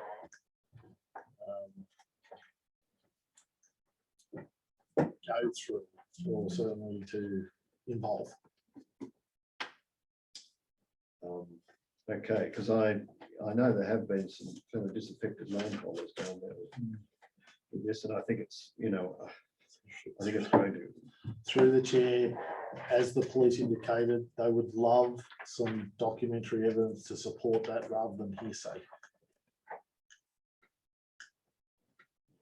We are working together with all the authorities to try and resolve this matter. Has anyone put cameras on? We're working with all the authorities to try and resolve this matter. Okay, well, I just hope it gets resolved after 5 years. It's been going on. Through the chair, there's more to it than just that. Okay. Thank you. That's all I have. Madam. Thank you. Councillor Gibbon. Through the chair, just on page 52, general HR matters. So that's a good Roman numerals there. Top 5. Good to see Roman numerals playing a role here. Just the overseer and maintenance there to review. Is that to strengthen personnel or support the supervisors after a real big year of road work? So we're doing that next year. That plan. Through the chair, it's a number of things. But yes, that's included in that. Heavy workload. Right, thank you. Any other comments on this, councillor? Just a query, and Councillor Gibbon brought it up with this dog thing. Have we ever considered engaging the person that the national parks engages on their wild dog program to set dog traps along the Brass Walls Road and the Fell Timber Road to actually trap these dogs that are off-site off the person's property? Because this thing would have cost us in excess of $30,000. The time people have been going out there, chuck a Yui because they're not going to get out of the vehicle. Not the current one that we just lost, the prior one. Surely goodness, if the dogs are off the property, we should be able to set the cage on the road reserve and actually catch these dogs. The national parks engage a contractor to do it. Yep. So it's just outside our boundary. I can't understand why we're not doing that. So through the chair, this is an LLS matter and they deal with wild dogs. Unfortunately, under their legislation, these aren't considered wild dogs. So there is lots to this, and I'm not in a position to talk to you about it in public. There is a lot more to it than just catching a number of dogs. I'm quite happy to provide councillors with a confidential brief later, but this is not the time nor the place to discuss the matter. Councillor McKinnon. Could I ask that we may get a confidential report at the next meeting on this, in confidential, from the general manager, and that all we noted would be noted. Any other questions, councillors? I'm putting recommendation on Harry, thank you. 56, councillors, item 1402, monthly activities report, planning and development. The recommendation is that the report item is received as information. Could you please have a mover? Councillor McCarthy and a seconder. Councillor Craig, thank you. Councillor McCarthy. comprehensive report, and I just still ask, when are the carports looking like going up in their self-care living units at independent living units at Curtis Street? We elected the builder not to do them because we were going to do them better. I notice it's still not up. And I note that this is something that the director has inherited. Through the chair, thank you, Councillor. Again, as we mentioned last meeting, it's in the timeline to do, in the budget to do. We haven't set a date at this stage, but I'll have to be back, take on notice and bring back a time for it. I just thought, soon the slab was done, not to get the builder to do it, and winter's coming on, and severe frost, that it has been done. I can't understand why it's not done. Like, have we engaged somebody? Put that way, I'll ask you that. To do the work, put the carports up. Through the chair, no, we haven't. Okay, thank you. Through the chair, what we do have is plans for the carports. We haven't engaged the builder to do the work. Through you, Madam Mayor, we took this away from the builder because we were going to do it better. And we haven't done it better. We've got severe frost, we've got cars sitting out in the frost, and we haven't done it. That's my concern, that we can talk the talk all you like. The money's there. Why isn't it done? The slab's been down for what, 8 months?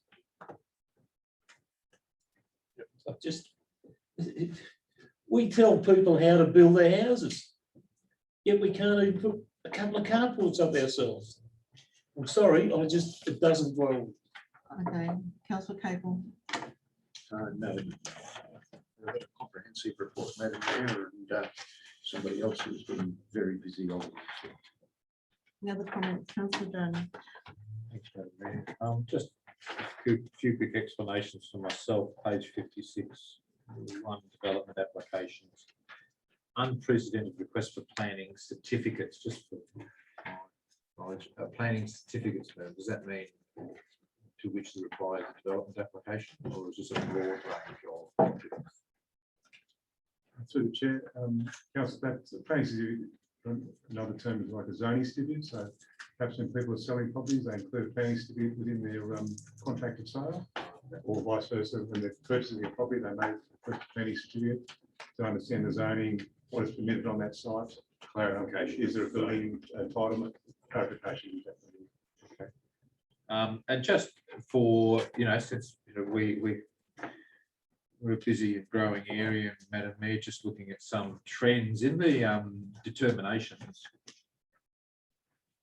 1, 2, 3, 4, 5, 6 down, new transportable home on Carlwood Road.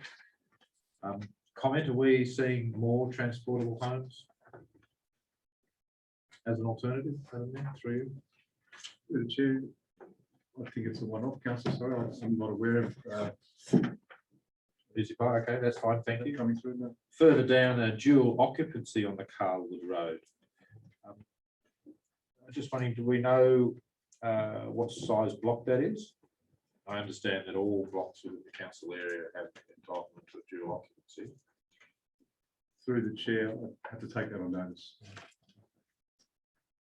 And going up, just beneath the transportable home, use of existing shed as habitable dwelling rooms, ancillary to existing dwelling and modified. That's well within our guidelines of living in a shed. Through the chair, that's correct. As long as the facilities are there and us as a habitable space, that's. Thank you, Madam Mayor. Madam Mayor, through you, I'd like you to comment on the development applications where it says in the first paragraph, a minimum 8-week delay in assessment of applications. Is that what's meant, or is that simply for use of works? Through the chair, thank you for the question, councillor. Possibly a poor choice of words. Included in that 8-week time frame, I would suggest we would be looking at neighbour notification, advertising. For example, some of the bigger applications are that we've just notified the sporting complex goes out to 500 addresses plus being advertised. We'd also be undertaking a preliminary assessment of the applications and advising applicants if there's any additional information required. So giving them feedback during that timeframe. We also undertake referrals to other agencies, for example, the Rural Fire Service or Heritage. Sometimes they can take upwards of 28 days to respond or longer. So moving to the new New South Wales Government Planning Portal, we hope would reduce the the time for referrals to other agencies. They'll be dealing through the portal as well. I hope that answers the question and provides a further explanation. Okay, so what you're really saying is the final assessment is not occurring until that 8-week period. You're doing all the preliminary work during that 8 weeks. Through the chair, that's correct. And upwards or on average around that time, correct, yes. Thank you. Comments from this one, councillor? Just a comment on what was just said a minute ago, but a lot of the work can be done concurrently, can't it? You can send off to the RFS and you can be actually doing the DA as well. Through the chair, So that's correct. it's only lack of staff that's taken the 8 weeks, really, isn't it? Through the chair, again, it depends on the response we get back from the agencies and the timing that we do the preliminary assessments. But we're short-staffed in that position, aren't we? In your Again, through the chair, there has been a significant workload and we're trying to get through those. We acknowledge the comment, but we're doing the best. Thank you. Put the recommendation, councillors, all in favour? Carries, thank you. Page 61, councillors, 1403, monthly activity report, technical services. The recommendation is that the report item is received as information. Can I have a mover, please? Councillor Gibbons, Councillor McKechnie, thank you. Councillor Gibbons, you wish to speak to this report? Through the chair, yes. Been a very busy summer. Well documented what we have done and what's continuing to be done. The weather is holding up a little bit. That's probably possibly helping a bit. Just on 63, we've got the Bathurst Blaney project, Traffic New South Wales, which is it. Going to get the opportunity to have a look at that. There's $4.1 million there to be spent. That delineation, is that actually the improvement of the road, or what does that actually mean? Through the chair, delineation is line marking. Yeah, so it's mainly line marking, Chris, widening of the shoulders and Yes, right. so the foot of the mount going to Bathurst, they're actually going to do the milling, and does that go back with a hot mix of 100 mil or Yeah, through the chair, so there'll be a nominal 150 depth asphalt applied in terms of the pavement restoration work there. Yeah. So that only just repair the damaged sections now that's really playing up there? Yeah, through the chair, because there's been an ongoing issue with the spray seal there and the grading of the hill with regard to heavy vehicles. That is the target area in particular on that corner where the weight shift of heavy vehicles is affecting the pavement, and as such will be only those two trafficable lanes on the bottom section of the mount that will be replaced with asphalt. It's a bit sad when you see what a great job up the top half. And the amount of traffic that's on it now is the only answer, isn't it? You can't bring cope that road anymore. Yeah, going through the chair, it's really at the determination of transport for New South Wales in terms of how they allocate funding. Certainly something that we will continue to push for with the upgrade of the hill. I think that it's certainly probably a better outcome than the spray seal and the ongoing heavy vehicles that utilise that particular section of the road. Yeah. The problem with that curve is it drops away on the outside, the super elevation not there, but they will probably won't correct that. But if they get 150 mil This one there, that'll fix it for the time. Wayland's gravel pit DA, are we concerned about getting outside the boundary there, or is that just a standard procedure? For the chair, it's more formalities around where the life of the pit is at its current time. We're looking at, given the actual floor of the pit now is getting harder and harder to actually win gravel, we're looking through the DA process to go through blasting. So it does warrant a review of the development of the pit for a development application process. Okay. Thank you, Councillor. Councillor Pickard. Yes, Madam Mayor, happy to second the motion. Having spoken to quite a few landholders and ratepayers the last couple of weeks, I'd just like to say that they're very, I know I've banged on about the Mozart Road quite a bit, but they're very happy to see some works, and some of them have even said they went to Mozart School the last time there was anything done there, which probably not quite accurate, but anyway, they're very happy with that. And I spoke to some long-time Burriga residents as well. And Councillor McKibben may well have had the same feedback, but they're very pleased out there with the road works and the attention that they're getting. Even if one Mr. Toole did say it must be an election year, Mick.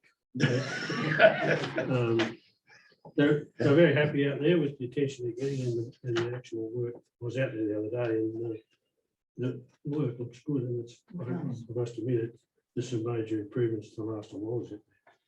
And the other thing, I know there's probably another bouquet for Chris, I don't want to get in the big head, but people have also mentioned the town boundary areas with the way that the parks, gardens, verges, and that, and in particular cemetery has been maintained with the extended growing period and the rain we've had. So with, I think people realise that the outdoor staff are really busy, and to also keep up with this has been pretty well managed and a good effort by our staff. I think they should be congratulated all the way down the line. I agree with you. Thank you, Councillor. Any other comments here, Councillor Jones? Just two quick ones, Madam Mayor. Just referencing point 4, page 63, with the modelling I referred to before, of detail in the meetings. I think that's quite good. It gives you a better idea of what's going on. And then going back to 62 under Safer Roads program, just personal experience of this audio tactile edge lines. Is that, for you, Madam Mayor, is that extremely expensive to implement? Because roads I've been onto that have the outer edge, I'm assuming you mean the little thing that, you know, not only the edge lines, but also the some roads with the space they're broadening the centre lines and putting in at least, you know, maybe 2 or 1 tactile line down the middle of that there. I've just found it a really safe method of road construction. It appears to me to require a wider road pathway. Could I just get some comment through you, Madam Mayor, from the Director? Yeah, through the chair, audio tactile line marking is certainly off a process where, you know, through the Safer Roads program, where vehicles have been identified through data or crash data to be going off road as a preventative measure. And yes, they are a raised type reverberated type strip for that very reason.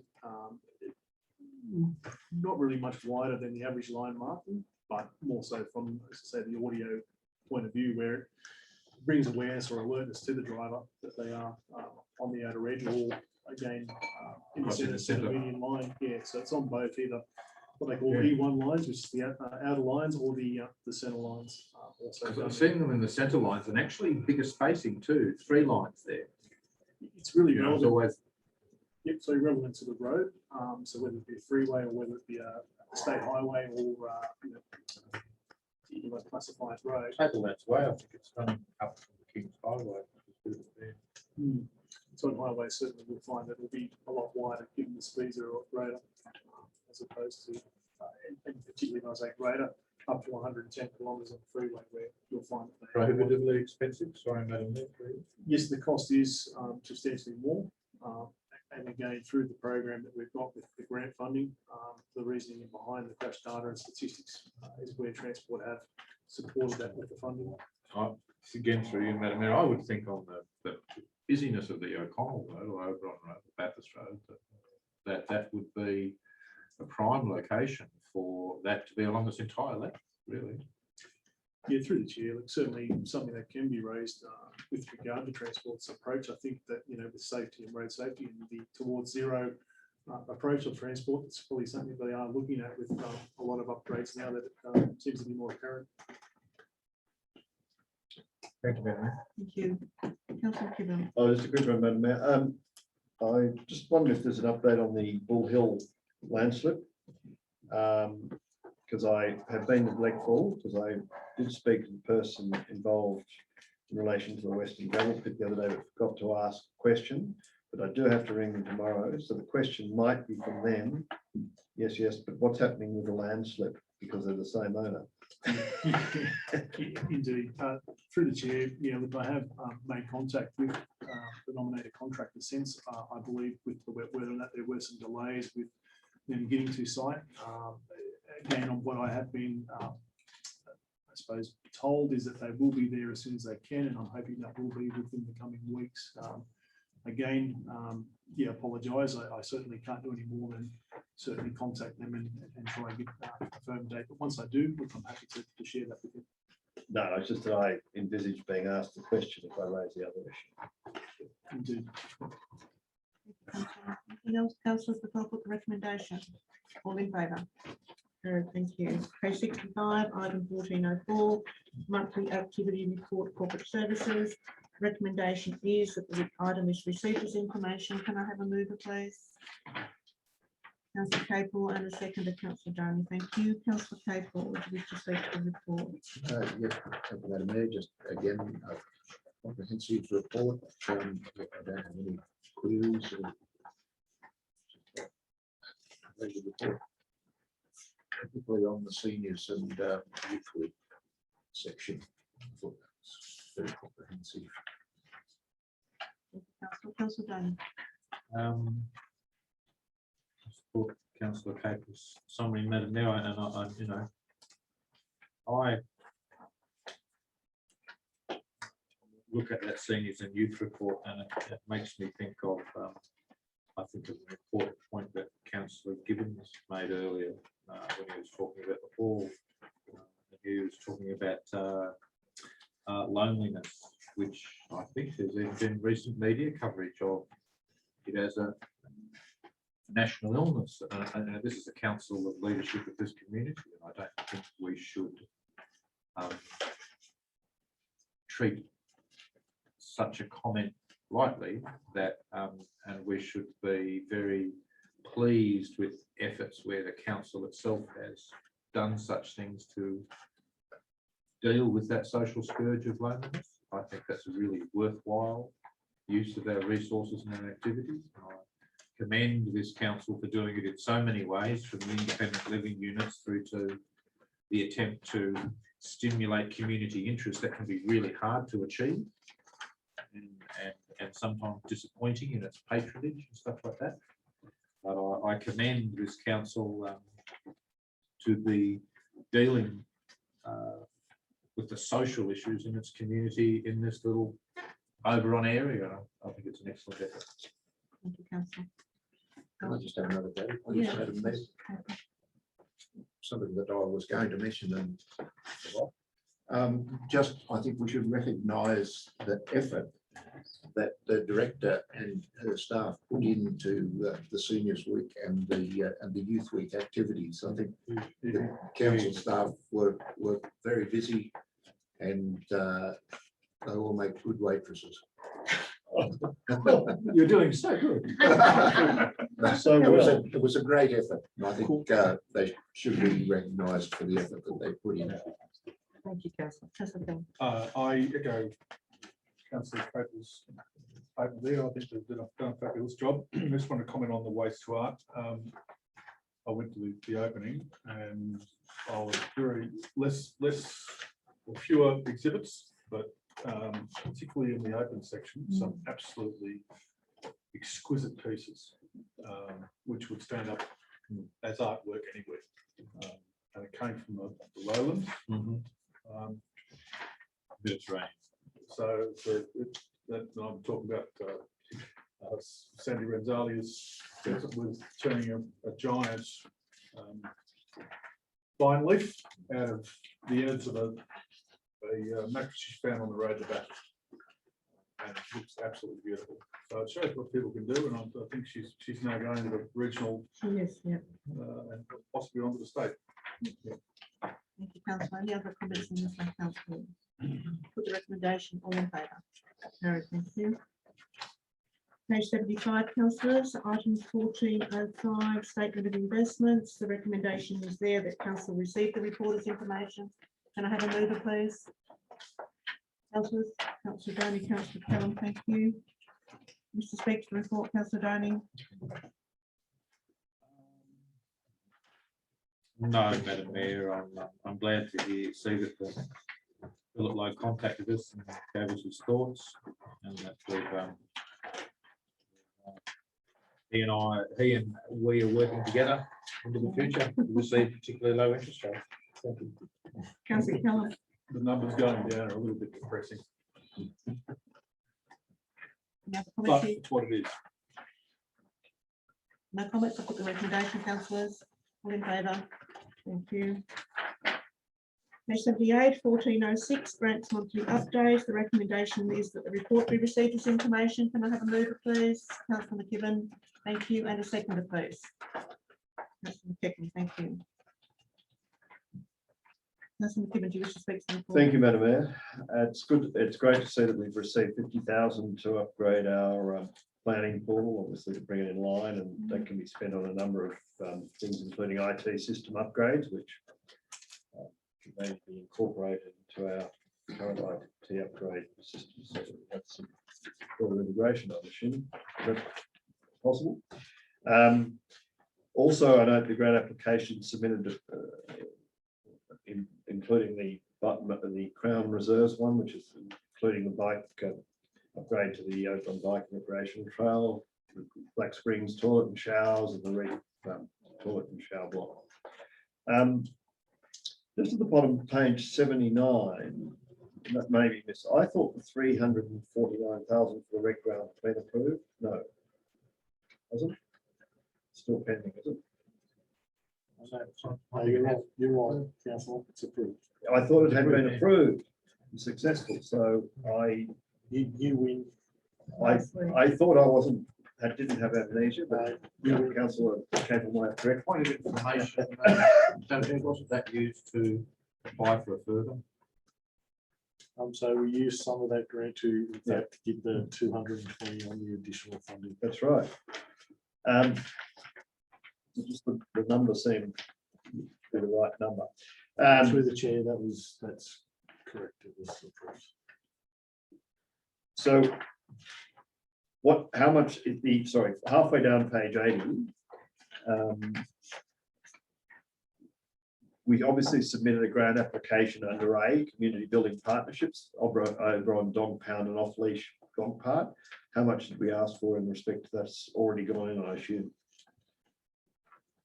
Right, through the chair, I'll pass on to the director. Take that on notice through the chair. In so many. Got to be matched dollar by council, so. To be honest, I think that one wasn't lodged because there was no matching allocation from council. But we'll be looking to support it through the Strong Country Communities Round 4. So is that why it's there, new grant opportunities? Correct. Okay, I take it we've lodged something in respect to B, or are going to. When's the cutoff date for that? And that I'm assuming if we're talking about guardrails on the Dog Rocks Road. Abercrombie and Dog Rocks, yeah. Yeah, through the chair, there's certainly an option there to, or an opportunity to put an application together with some statistical data for Dog Rocks Road. And that is one of our options at this stage. So when does that have to be launched? Through the It's a chair. rolling one, yes. Look, it is, through the chair, the application is due open soon for that, so they haven't opened yet. As an open, okay. Fine. So the report on the next one will come back in June, obviously. So Can I just make a comment on that? Through the chair, now's the time, councillors, if you have a project, to contact staff that you'd like to see included in that. $781,000 worth of projects. I've been advised that there is a, whilst the 50% is targeted towards women in sport, there has been an amendment made that acknowledges that smaller country councils may not be able to meet that demand. So it's not a requirement. However, it's highly desirable.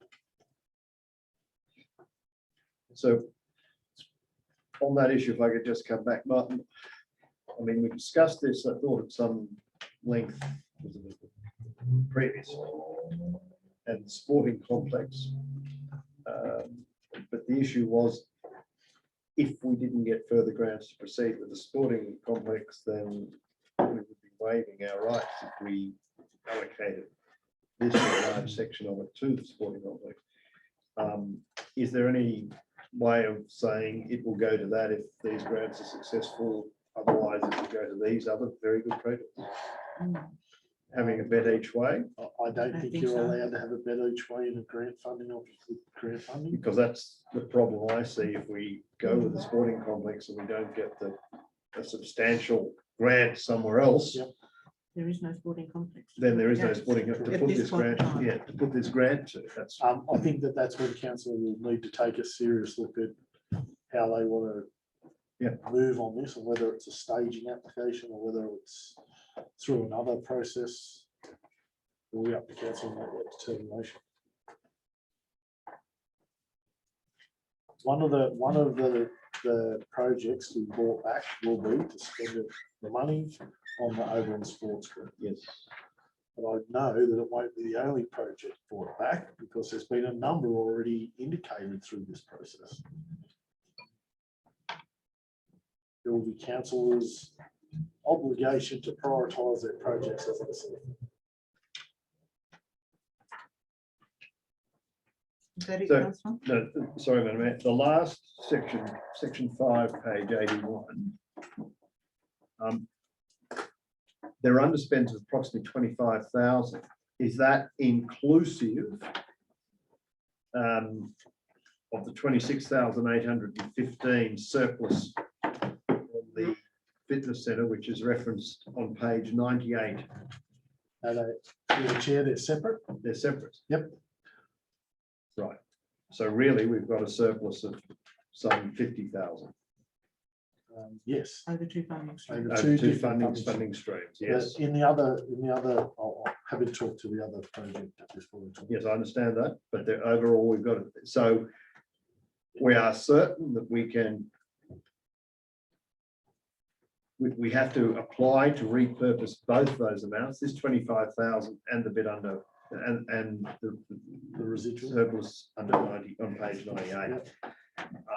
And we're certain we will be allowed to. Both have been given in principle support to do so quite easily, given the nature and how they were originally applied for. So under the signage project, which it suggested, that this 25,000 that's brought under grants, what work would that include in the town signage project? So it would deliver a number of, I think it's 4 new gateway signs to the outer region. So a LGA sign at Dog Rocks, 2 town signages at Black Springs, signage at Burriga. Not the entrance sign. not the entrance sign, the town signage, so the boards. It would, one of the suggestions is also to create new decals for road sign, or the street signs that can put the council's branding on the street sign rather than the corporate logo as we currently have. So to transition those out. All of this is in line with your town signage workbook, or the document that was approved by council for further funding moving forward. And it was included. I just can't recall if it was in the priorities, because I thought we prioritised the general manager what we essentially needed. Yep. And then there was. Which was completed. was completed. This is additional stuff that has able to be repurposed given the nature of that ongoing requirement within the fund. So there is the opportunity to repurpose it quite easily that way, where it's not as easy for the other projects whereby they've all been completed. Okay, as long as we're happy that this 25,000 is going to be Well spent. yes, well spent and not. It falls in line with the approved document that council has signed off on with their toolkit. So you're talking about two signs, for instance, for Black Springs. What would the two additional signs? So they would be the signs that we would have already provided to the localities like Mount David. On the So roads it's a- that don't have. So it's they don't have the That don't have the structures. stones. Yes. signs. So it'll be on the, so basically Dog Campbell's Rocks, River Road, Campbell's River River, Road and the Dog Rock side. and some LJ entry signs along Dog Rocks. In the areas that we haven't provided welcome to Oberon So, signage. okay, so on the Campbell's River Bridge, you put a sign. Correct. Just make sure it doesn't obscure the access and egress from that bridge anymore. Under your toolkit, there's a provision that says you won't do that. I must admit, I'd actually rather it be put to widening the bridge, but it can't be done. And that's in you've indicated that's in Bathurst Yeah. Shire, you think. I would have thought the bridge was 50-50. No, I think that it's in Bathurst. It's So one on of that those issue, special have we ones. sent a letter to Bathurst Council? I've sent many letters to Oh, right, Bathurst Council. On that Council bridge? review. We were I going keep on getting comments about how Cooloola Road is impacting Oberon, but look, it's a game we play. Thank you. Thank you, councillor. Any other comments, councillors? Councillor Parker. Just a comment on the two toilet blocks on number 2 and number 3. I thought the general manager was going to use the on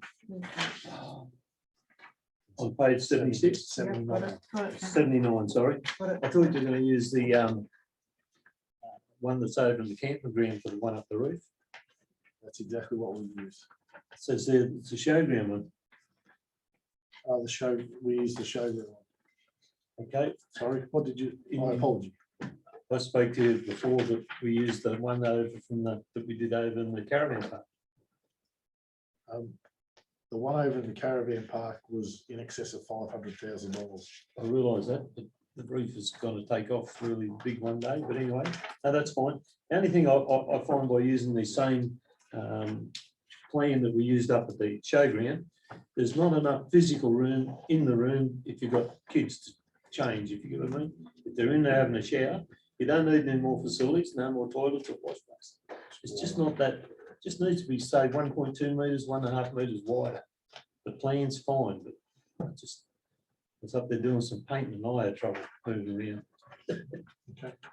Just physically not, Yep. just needs more space, especially for our climate.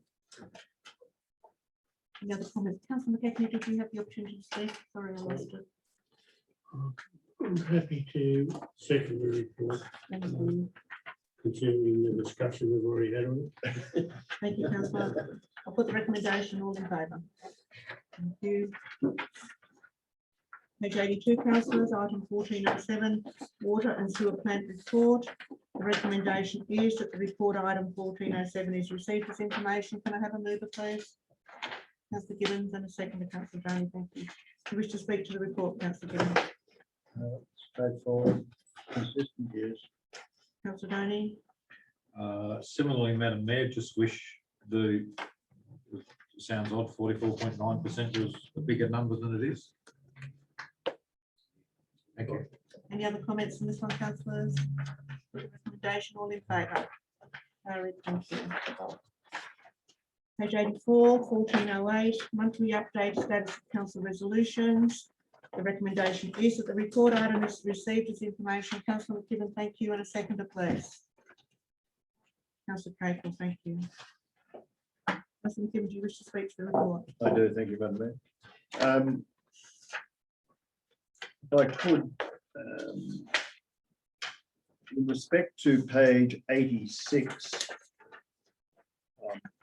on the Oberon Sports Complex, second paragraph from about halfway above about halfway down that page. The application for the JRPP was made the 26th of February and confirmation 29th of March. When do we expect comments back or approval back? Through the chair, it's currently on exhibition. Right, So it's gone through that initial phase where an application is lodged. It's looked at for appropriateness. It comes back to us. I understand that it's gone through the first phase of that portal, and now we're at a point where notification is going to be held. On my understanding, I can be confirmed the notification will be made to a radius of 500 metres around the site, which substantially includes a lot of Oberon. So it should go to a lot of people to at least get out there. So they already know it's out there anyway, but the notification will be wide and varied. so when the comments have to be back? in respect to When's the exhibition close? 21st of June. 21st of June, the exhibition closes, Yeah. and then there will be consideration of those comments.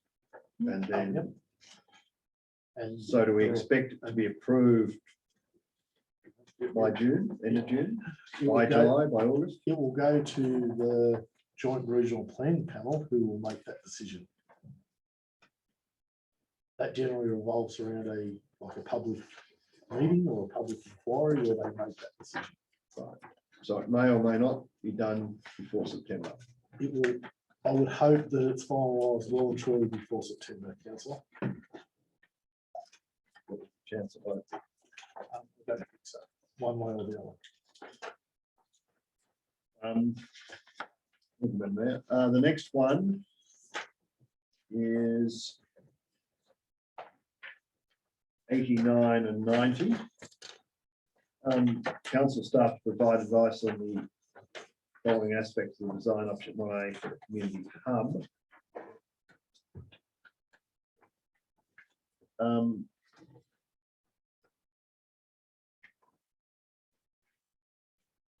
When are we likely to get that report? Is it coming to council with the final design for the hub? Through the chair, that's my understanding, because the final design hasn't been confirmed yet. I was a bit confused, and it may relate to something later, but I will talk in abstract terms. That we're going out for a design, a request for tender for the design, are we not? Yes. The design and construct.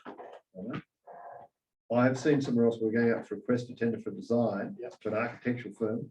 Then we're also going out for a request for a design and construction. So I was confused. I have read this somewhere. So, and the Page 66. I believe it's in the report. Yeah.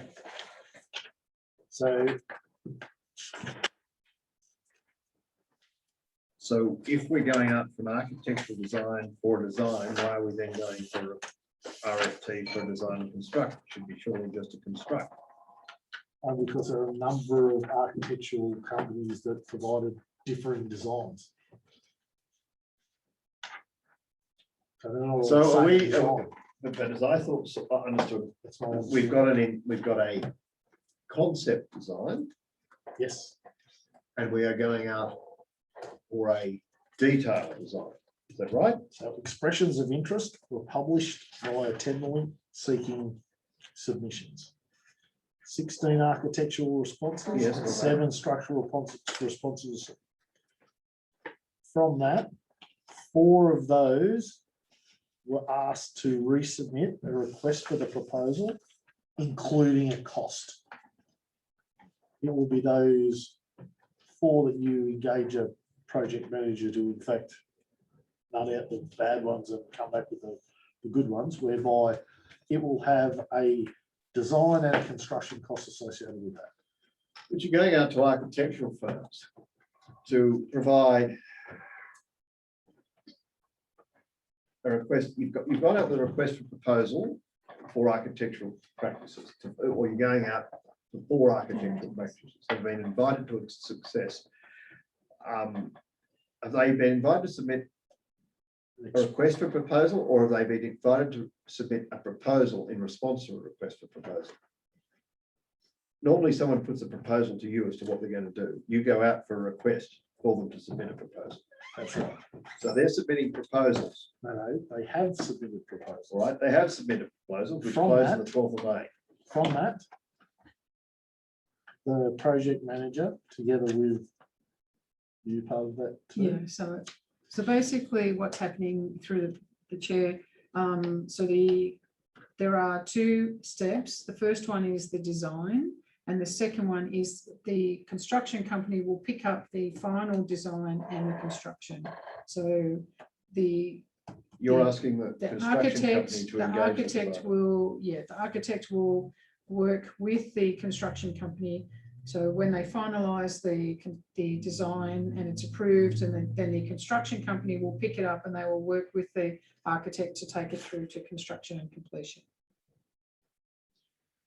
Normally, I thought when you issued a RFP or RFP for design and construct, you have a conceptual design and then you ask So when we, to come back with a complete design and construction That's what we've got. tender. But we've gone out to a architect to get a detailed design. From the concept design that council approved. Absolutely. But we're now saying, all right, we have a detailed design to construction companies, give us a design and construct something. So what you're saying is that the construction companies are saying, this is our nominated designer, ABC, and you need to engage that designer and come back to us with a total tender, including the design and construct. Is that how I understand it? no, through the chair. Well, There- explain it. So what has happened is we have gone out for an open tender to finalise the design. Yes. And that was without the cost, to determine that they could actually do the project that we were after.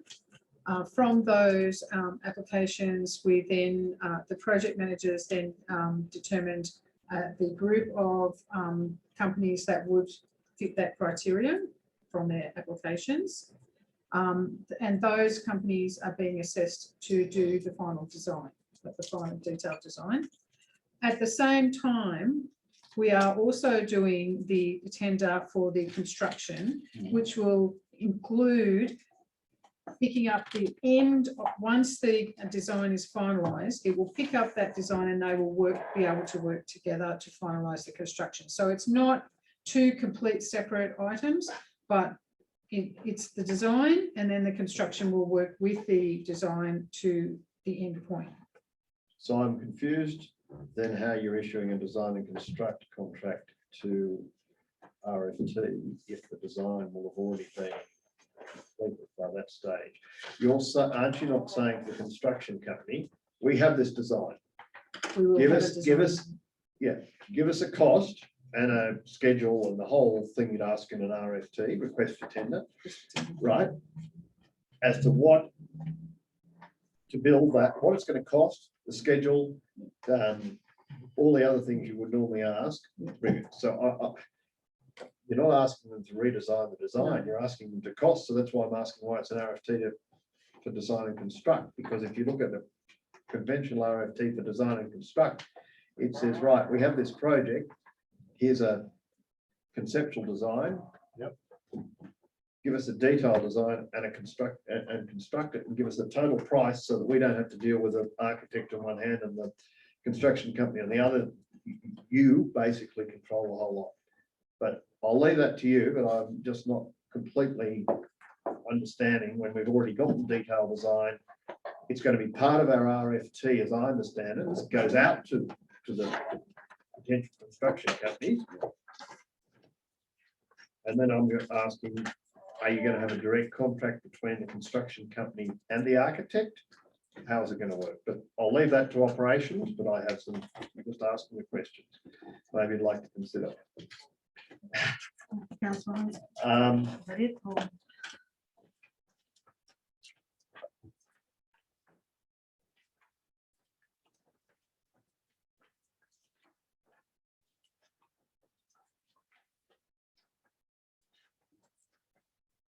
So sorry, going back to the issue I was raising on the top of page 90, when do we, time-wise, when do we consider that we'll have that breakdown of the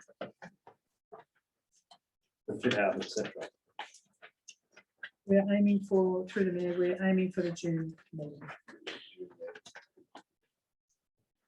Okay, could we, as Councillor McCarthy's already raised, when we do this, could we sort of, It does actually say on page 89, have I missed it? it says provided to the June ordinary meeting. An update report will be provided to the June ordinary meeting. And that's going, we talked about at the last meeting that they would both be provided together.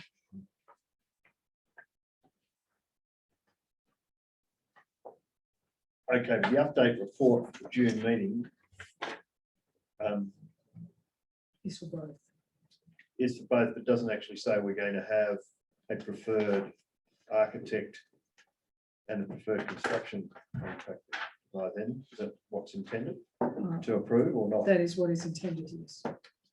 So we'll have a preferred architect and construction company. Well, the architect will have already done the design. We'll have selected and have done the detailed design. Won't it? So we'll see the detailed design at the June meeting. That's the aim, yes. That's what we're working towards. And will we have issued, but we won't have issued it and have back the tender from the construction companies by then. No. So we won't know what, if our indicative pricing is anywhere near correct. Yes. That is what's coming, that the whole package is anticipated to come in June. So including the indicative, That is our anticipation. That's what the project manager is working towards. 4 weeks, okay.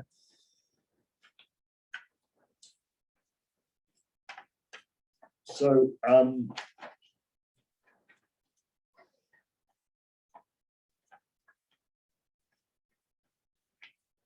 Anything else, Councillor? so the matter on page 91, 92, the O'Connell fence is now being completed, except for the caps, is that correct? That's correct. Through the chair, there's still 75 metres to be installed. That's what I was wondering if, I thought we were still waiting for the material. So yes, it's due during May. That's the current advice that we received from the contractor here recently. I thought the material was to be received in May, but we haven't received it yet. Not yet. So the 75 metres is still outstanding. So I think, I'm not sure that's closed, is it? Well, the recreating team, that resolution has been made. So we've engaged the fencer, we've engaged we've used the mortise up to the 21,000. We've engaged the fencer, we've reconciled the 140. We know where the shortfall can come from. Technical services verified the length, and the recess has been considered as part of the change. So that's why it says matter closed. But I'm sure the director will bring back a report with beautiful pictures finalising how the fence has been delivered. And if it's to be dealt with in May, I suspect it will come back to June. But that's just in terms, the matter's closed in terms of the 6 resolution points, that's all. Capture a separate one. But that is a separate resolution. It is. Yes, it counts as a separate. 94 halfway down, I'm assuming that we'll have a report in June. Read the return of water cards, correct? That's all, Madam Mayor, thank you. Councillor Clayton, Nothing further. do you any other comments? Councillor Clayton? Just one, Madam Mayor, again on the page 89 on the community hub. Not directly related to costing, but did we not resolve a modification in the design and previous meeting? Completely outside and before this grant was approved for alterations to the existing building. Did we not resolve to do that? Through the chair, yes, you did. And what happens to that resolution It's in superseded by context of this community hub? that resolution is superseded by the hub. Because it's a How full does- redesign. How does that be superseded? What's the procedure?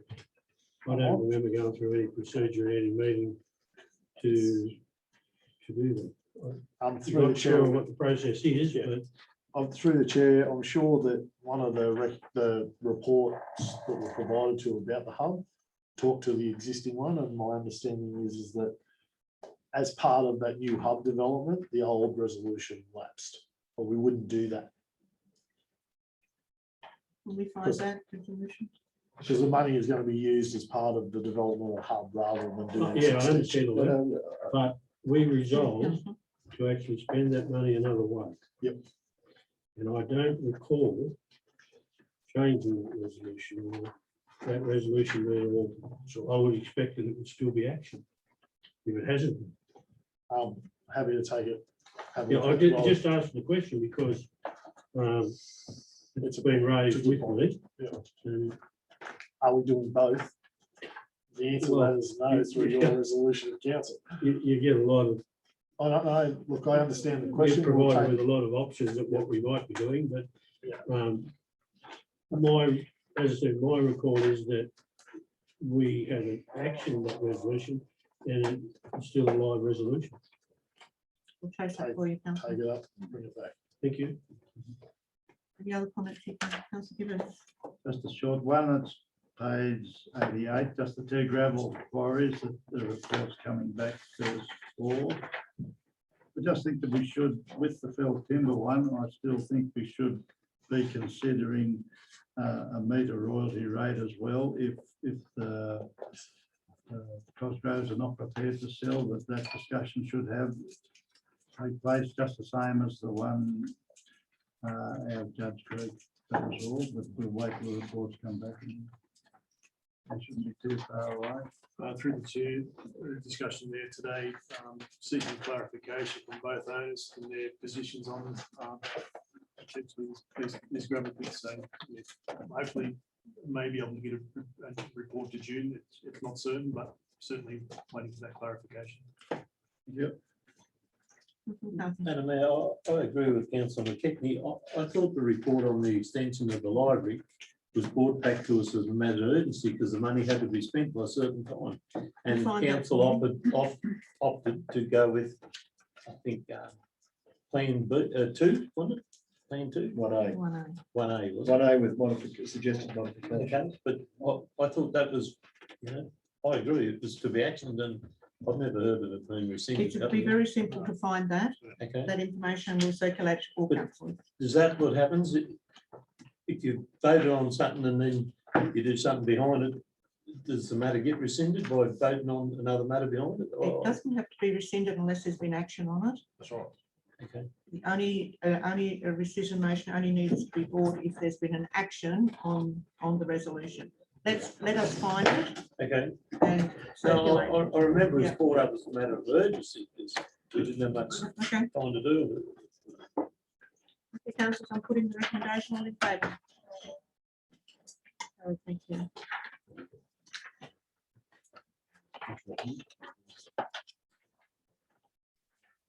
Page 98, councillors, item 1409, Oberon Indoor Fitness Centre Project closeout report. The recommendation is that the report is received as information. Can I have a mover, please? Councillor McCarthy and Councillor Clayton. Councillor McCarthy, Very good report, thank you. It's pretty put forward. Councillor Clayton. Well, Oh, sorry. Oh, No, sorry, very you finished? good. well, yes, likewise, a well-presented closeout report. I thought that was excellent. It's very clear and the bottom line is good. Thank you. Any other comments on this one, councillors? Put the recommendation all in favour. Carried, thank you. Page 100, item 1410, fixing local roads, Campbell's River Road Project Progress Report. Recommendation is there that report is received as information. Can I have a move? Councillor McKibben and Councillor Gibbons, thank you. Councillor McKibben, do you wish to speak to this? Thank you, Madam Mayor. Yes, this has been a successful project, and as Councillor McKechnie said previously, there's been a lot of very complimentary comments on this. Just hope that the work that's over the Campbell's River crossing currently is not nugatory. Well, I do hope that it's nugatory. We get funding for our aqueduct or viaduct. Yes, I was a little surprised to see that part being done, but I understand that if there's a kilometre of work there, it might have cost us a couple of $100,000. That was my only concern if we do get the subsequent funding. But it is the road is certainly of highway standards at the moment, if I can say that. Thank you, councillor. Good night. Councillor Gibbons.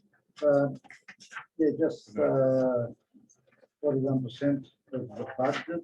That's about on track, isn't it? At the top of your head. Yeah, through the chair, certainly at this stage, it's on track. As projected, the only thing slowing it is the cold weather for now. And then, certainly if we have a drier than later part of the year, then we will recommence the actual work as soon as we can. And again, depending on contractor availability, then to also assist with the myriad of projects presenting for the next financial year. Yeah, a couple of weeks now since the Campbell's River project was sort of wound up, and so a bit lucky with the weather most of the way. It helps a lot to run a budget, and a bit of wet weather there, and the Arkstone Road and a bog that had to be dealt with as you went along. So that's it cost a bit of money, a couple of days. That's an extra Report, report. councillor. Sorry. Carried away with all the photos. Is there any other comment on item 1410? Well, I'll just finish. Yep. By saying that's about 9 Ks completed with heavy patching, and about 12 Ks to go, isn't it? Through the chair, so it was always anticipated around about 9 kilometres of stabilisation, about 3 kilometres from Black Springs to Swatchfield Road was going to be like a reseal because it already had been reconstructed. And so it really only leaves about 10 to 11 kilometres left. So yeah, it's around about 50% of the way through. Very promising then. Thank you. Thank you, councillor. Any other comments on this one, councillors? Put the recommendation all in favour. Carried, thank you. Item 1411, fixing local roads, Arkstone and Barger Road Project Progress Report. The recommendation is that the report is received as information. Can I have a mover, please? Councillor McKibben, thank you. And a second, Councillor Kevin, thank you. Councillor McKibben, do you wish to speak to this report? Thank you, Madam Mayor. Again, this has been a successful project, but I noticed that there was a lot of mud to deal with when the Campbell's River Road, at the Arkstone Road and Burriga. And no doubt that required a lot of gravel. It's good to see that it's settling down. I did have someone query me as to whether the quality of the gravel was up to scratch, and I told them they were, and I suggested they speak to technical services director if they have an issue. I'm not sure if they contacted you, they might have contacted Peter. Oh, yeah, through the chair, the technical services manager, certainly had a discussion with the person in question. Yes. And assured them the quality was up to scratch. Again, through the chair, it's a raw gravel. Yes, the gravel is for the purpose of sub-base and alike. And again, where, as you've seen on this road, we've had stabilizers put additive into that because it needs to be brought to a specification. The geotechnical representation through the report reflects it. Okay, so we're satisfied it's up to scratch then. I mean, it's certainly. Several cameras really good, yes. Yeah. So again, the independent geotechnical testing is that assurance. Yes. Thank you, Madam Mayor. Thank you. Councillor Campbell. Not a great deal to add, except the photos are impressive and it's a very popular project. Any other Nice weather. Councillor Gibbon. Good photo shot.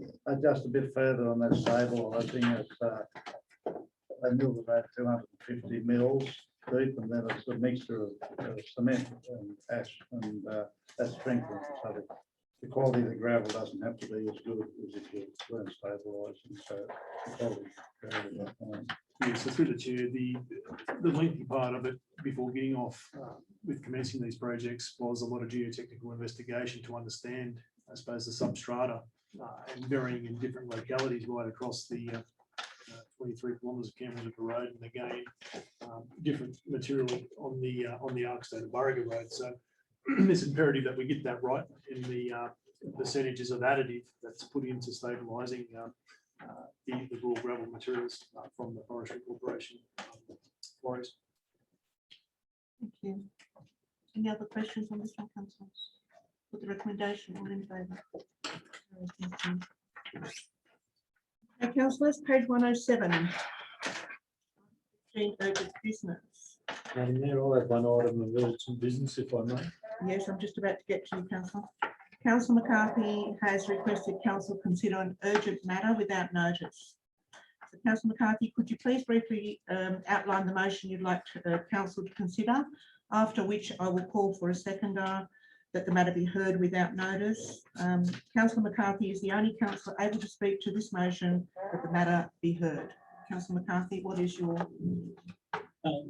You want me to read out our recommendation? No, just an I overview wish- of what you want to discuss in urgent business. I'd like to discuss the closure of the road at Hampton and to the intersection of Genoa Caves where the landslip is. And I think it's very important that we do it, and I think we should use the urgent business clause in the Local Government Act to carry out this recommendation. Thank you. You'll have a seconder that the Sorry, you will have a seconder that the business be heard, councillor Capel. Thank you. Okay. All in favour that the business be heard? Carried, thank you. As chairperson, I endorse that the matter is of sufficiently urgent nature to be heard. So, councillor McCarthy, would you like to put your motion? Okay, can I just do this? Yes.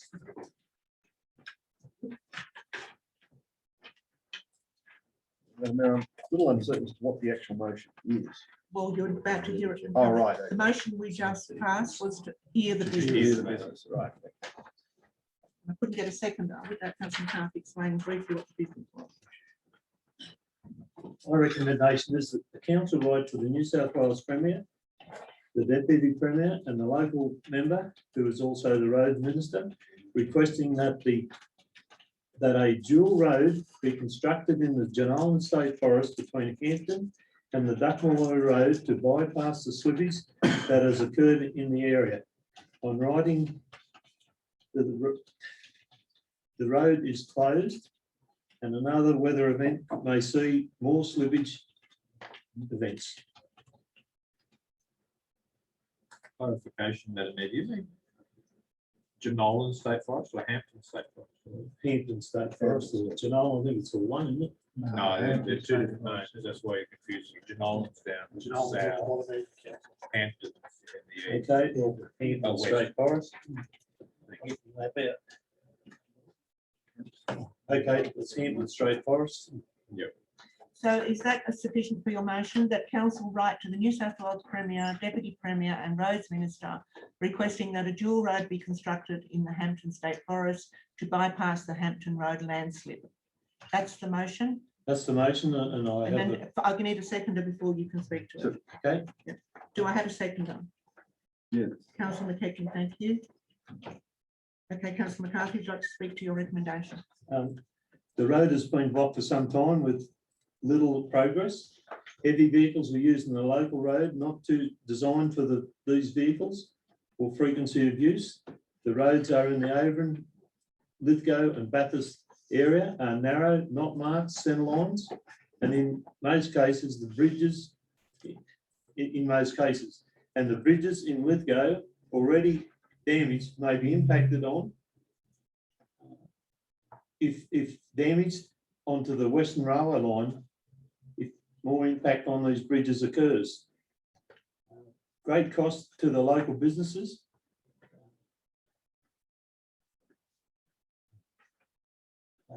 Competing against others supplying products. Cars are driving on the local roads, not sharing the road surface. The roads can be done with the base road in the forest. The road can be done with the road based in the forest and the forest being public land. $1.5 million announced today is on safety upgrade on the Duckmoy Road for safety improvements only, not to carry out any slippage that occurred at the Hampton area. I know it's a bit rough, but anyway. Thank you, Councillor. Second, Councillor McKechnie, would you like to speak to this? Yes, Madam Mayor, I support Councillor McCarthy's motion on several points.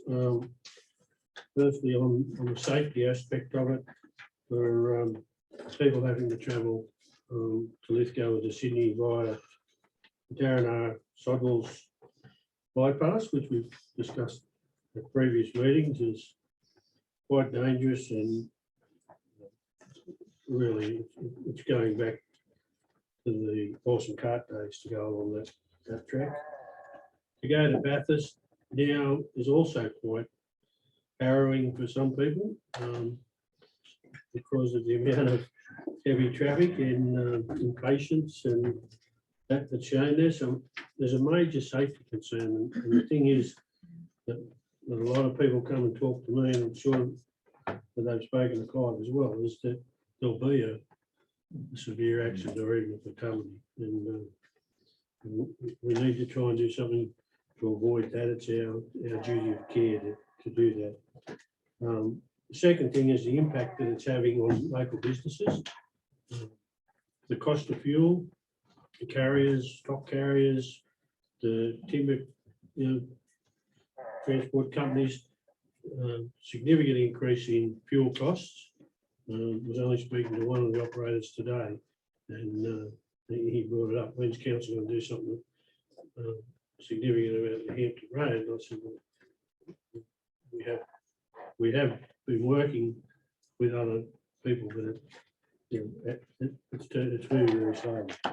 So that they're feeling it, and times have been hard enough for some of them as it is. So that is another reason, and the other reason is businesses in town. We've been a little bit protected that way because of travellers and holiday makers because of COVID. If that wasn't the case, we would be, a lot of businesses in town would be really suffering, and it's I think it's a significant downturn anyway. Some businesses are saying it's not worth opening on the weekends because people that are coming through here, they're not stopping because they know they've got to get through that other road and get onto the highway, either that way or that way before dark or at a certain time. So they're the three main reasons, but I think we really need to consider this safety thing and then impress on all the levels of government right through that it is a major concern, not only for our local government area and our community, but people in Bathurst, people that come from Bathurst out here, lifts go out here, vice versa. It is a real problem. And if I know a lot of us have travelled those roads a fair bit. We must see, and can't get turned, well, not turn the blind eye on it, but we can't not raise our voice and see if we can get something done. This landslip's not going to be the last one, so we don't want to become the sidetrack off the place off the sidetrack off the Great Western Highway. We've either got to get the road done up down the meadow flat, or we've got to get the road around the back of Old Bindo or something there to come right past the Hampton Gorge. So I fully support Councillor McCarthy's motion, and I think we're probably going to, from what I heard today, we might see some petitions coming our way. So. Okay, thank you. Any other Councillor McKibben? Thank you, Madam Mayor. Look, I support Councillor McCarthy, but I had this discussion with someone the other day in relation to this particular piece of road. In the past life, I did quite a lot of travelling overseas, in particular Italy, Switzerland and France, where they have issues like this with landslip areas. They do short tunnels and then they have concrete encasing over the road for the landslip, so it doesn't prevent passing. That would be another option here. As you notice, there's several areas, in particular this where the bulb piece comes out here, that could be tunneled, and then you could have a concrete construction over the road where the landslips are. That is what the Europeans do and other countries do where they have bad landslip areas. They don't just keep fixing it. That would be an alternative, and I'd suggest, and I'd foreshadow that we could put that as an alternative in the proposal. But I don't see any reason, from what I've seen with roads in Europe, etc., why that couldn't be done here. It's basically a concrete canopy over the road. Yes, I've seen. As I'm sure Dietmar's from Austria, you'd be well aware of it. So that is an alternative. So I would be maybe foreshadow an amendment of either that or.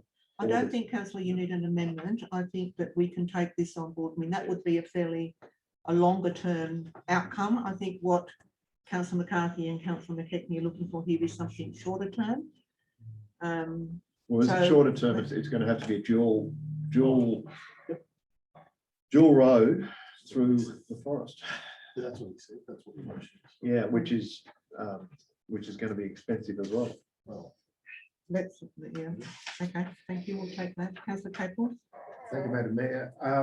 Just on that point, I don't think we should start telling them how to build the road. What we want is for access, and we want it soon. As Councillor McKechnie said, this is going to keep happening. All we need is another storm or two, and that road will go again.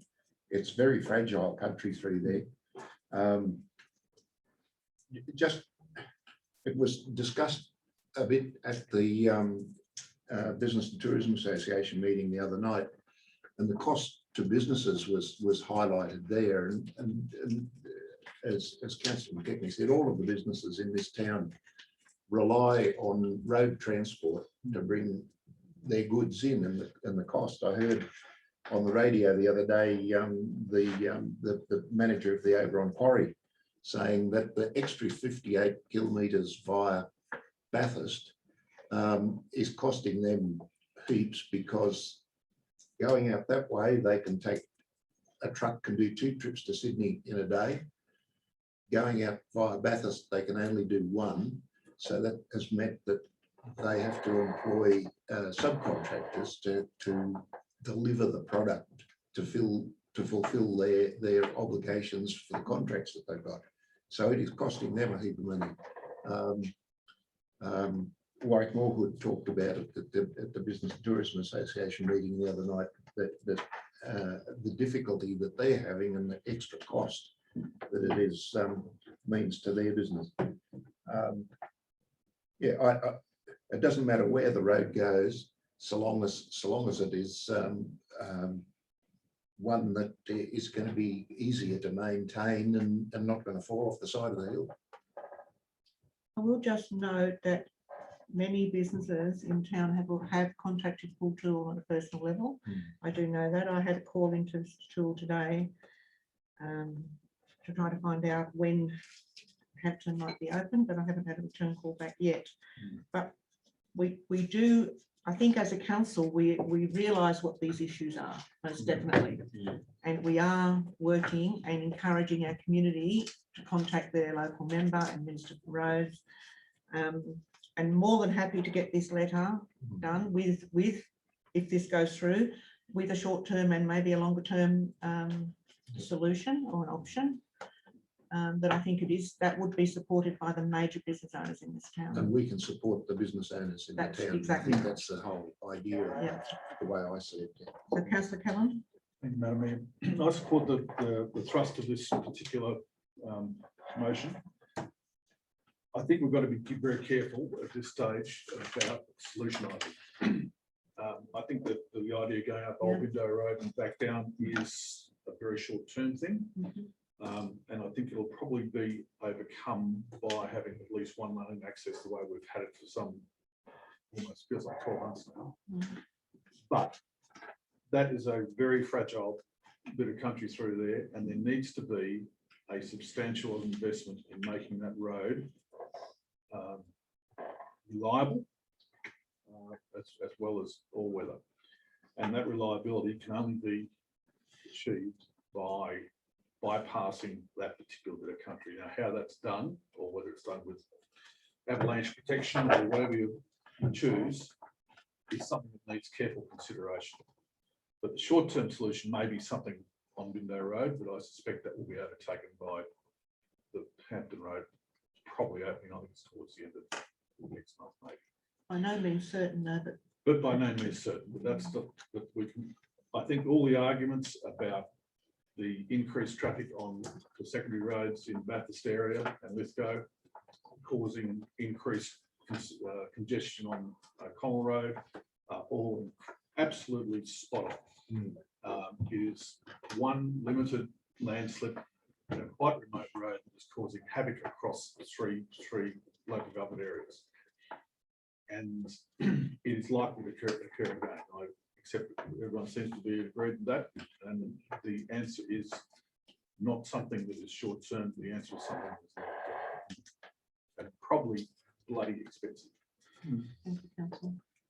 Any other comments? Councillor Gibbons? Yes, I've been talking to some local companies as well, and it's up to $15,000 a week one company's losing. And that's made up of the haulage cost, the expenses to go a lot further, wages, the time, lost production. But just looking at the map from where it starts, that's a logging haul road, and you can follow it right along in State Forest, right to within about half a K to Hampton. So, you know, the basis is there of a fairly solid road, and the log trucks have carted timber out, they've met on it, they have overpassed in days. So I guess that's something we should put in this request, that major part of the road is used for logging haulage. So certainly won't be in the future for a long time because there's more points. So the major width would be down on that Hampton out towards the school. And it has a good intersection there to the school. So that's not much. Just a couple of things that we could include. Thank you, Councillor. Certainly do that. Any other comments on this one? Councillor McCarthy, have item this one? Yes, thank you, Madam Mayor. I wrote in this request we use the State Forest Road, and that's to stop the excuse that we'd have to resume the, and having known Mr. Toole for a long time, that was one of the arguments that we've got to eliminate it and make this happen, because they'll look for excuses why I can't. And by this being constructed in state-owned ground, there's no excuse that can't go ahead. Thank you. Thank you, Councillor. I'm going to put the recommendation. Councillors, all in favour? Carried unanimously. Thank you.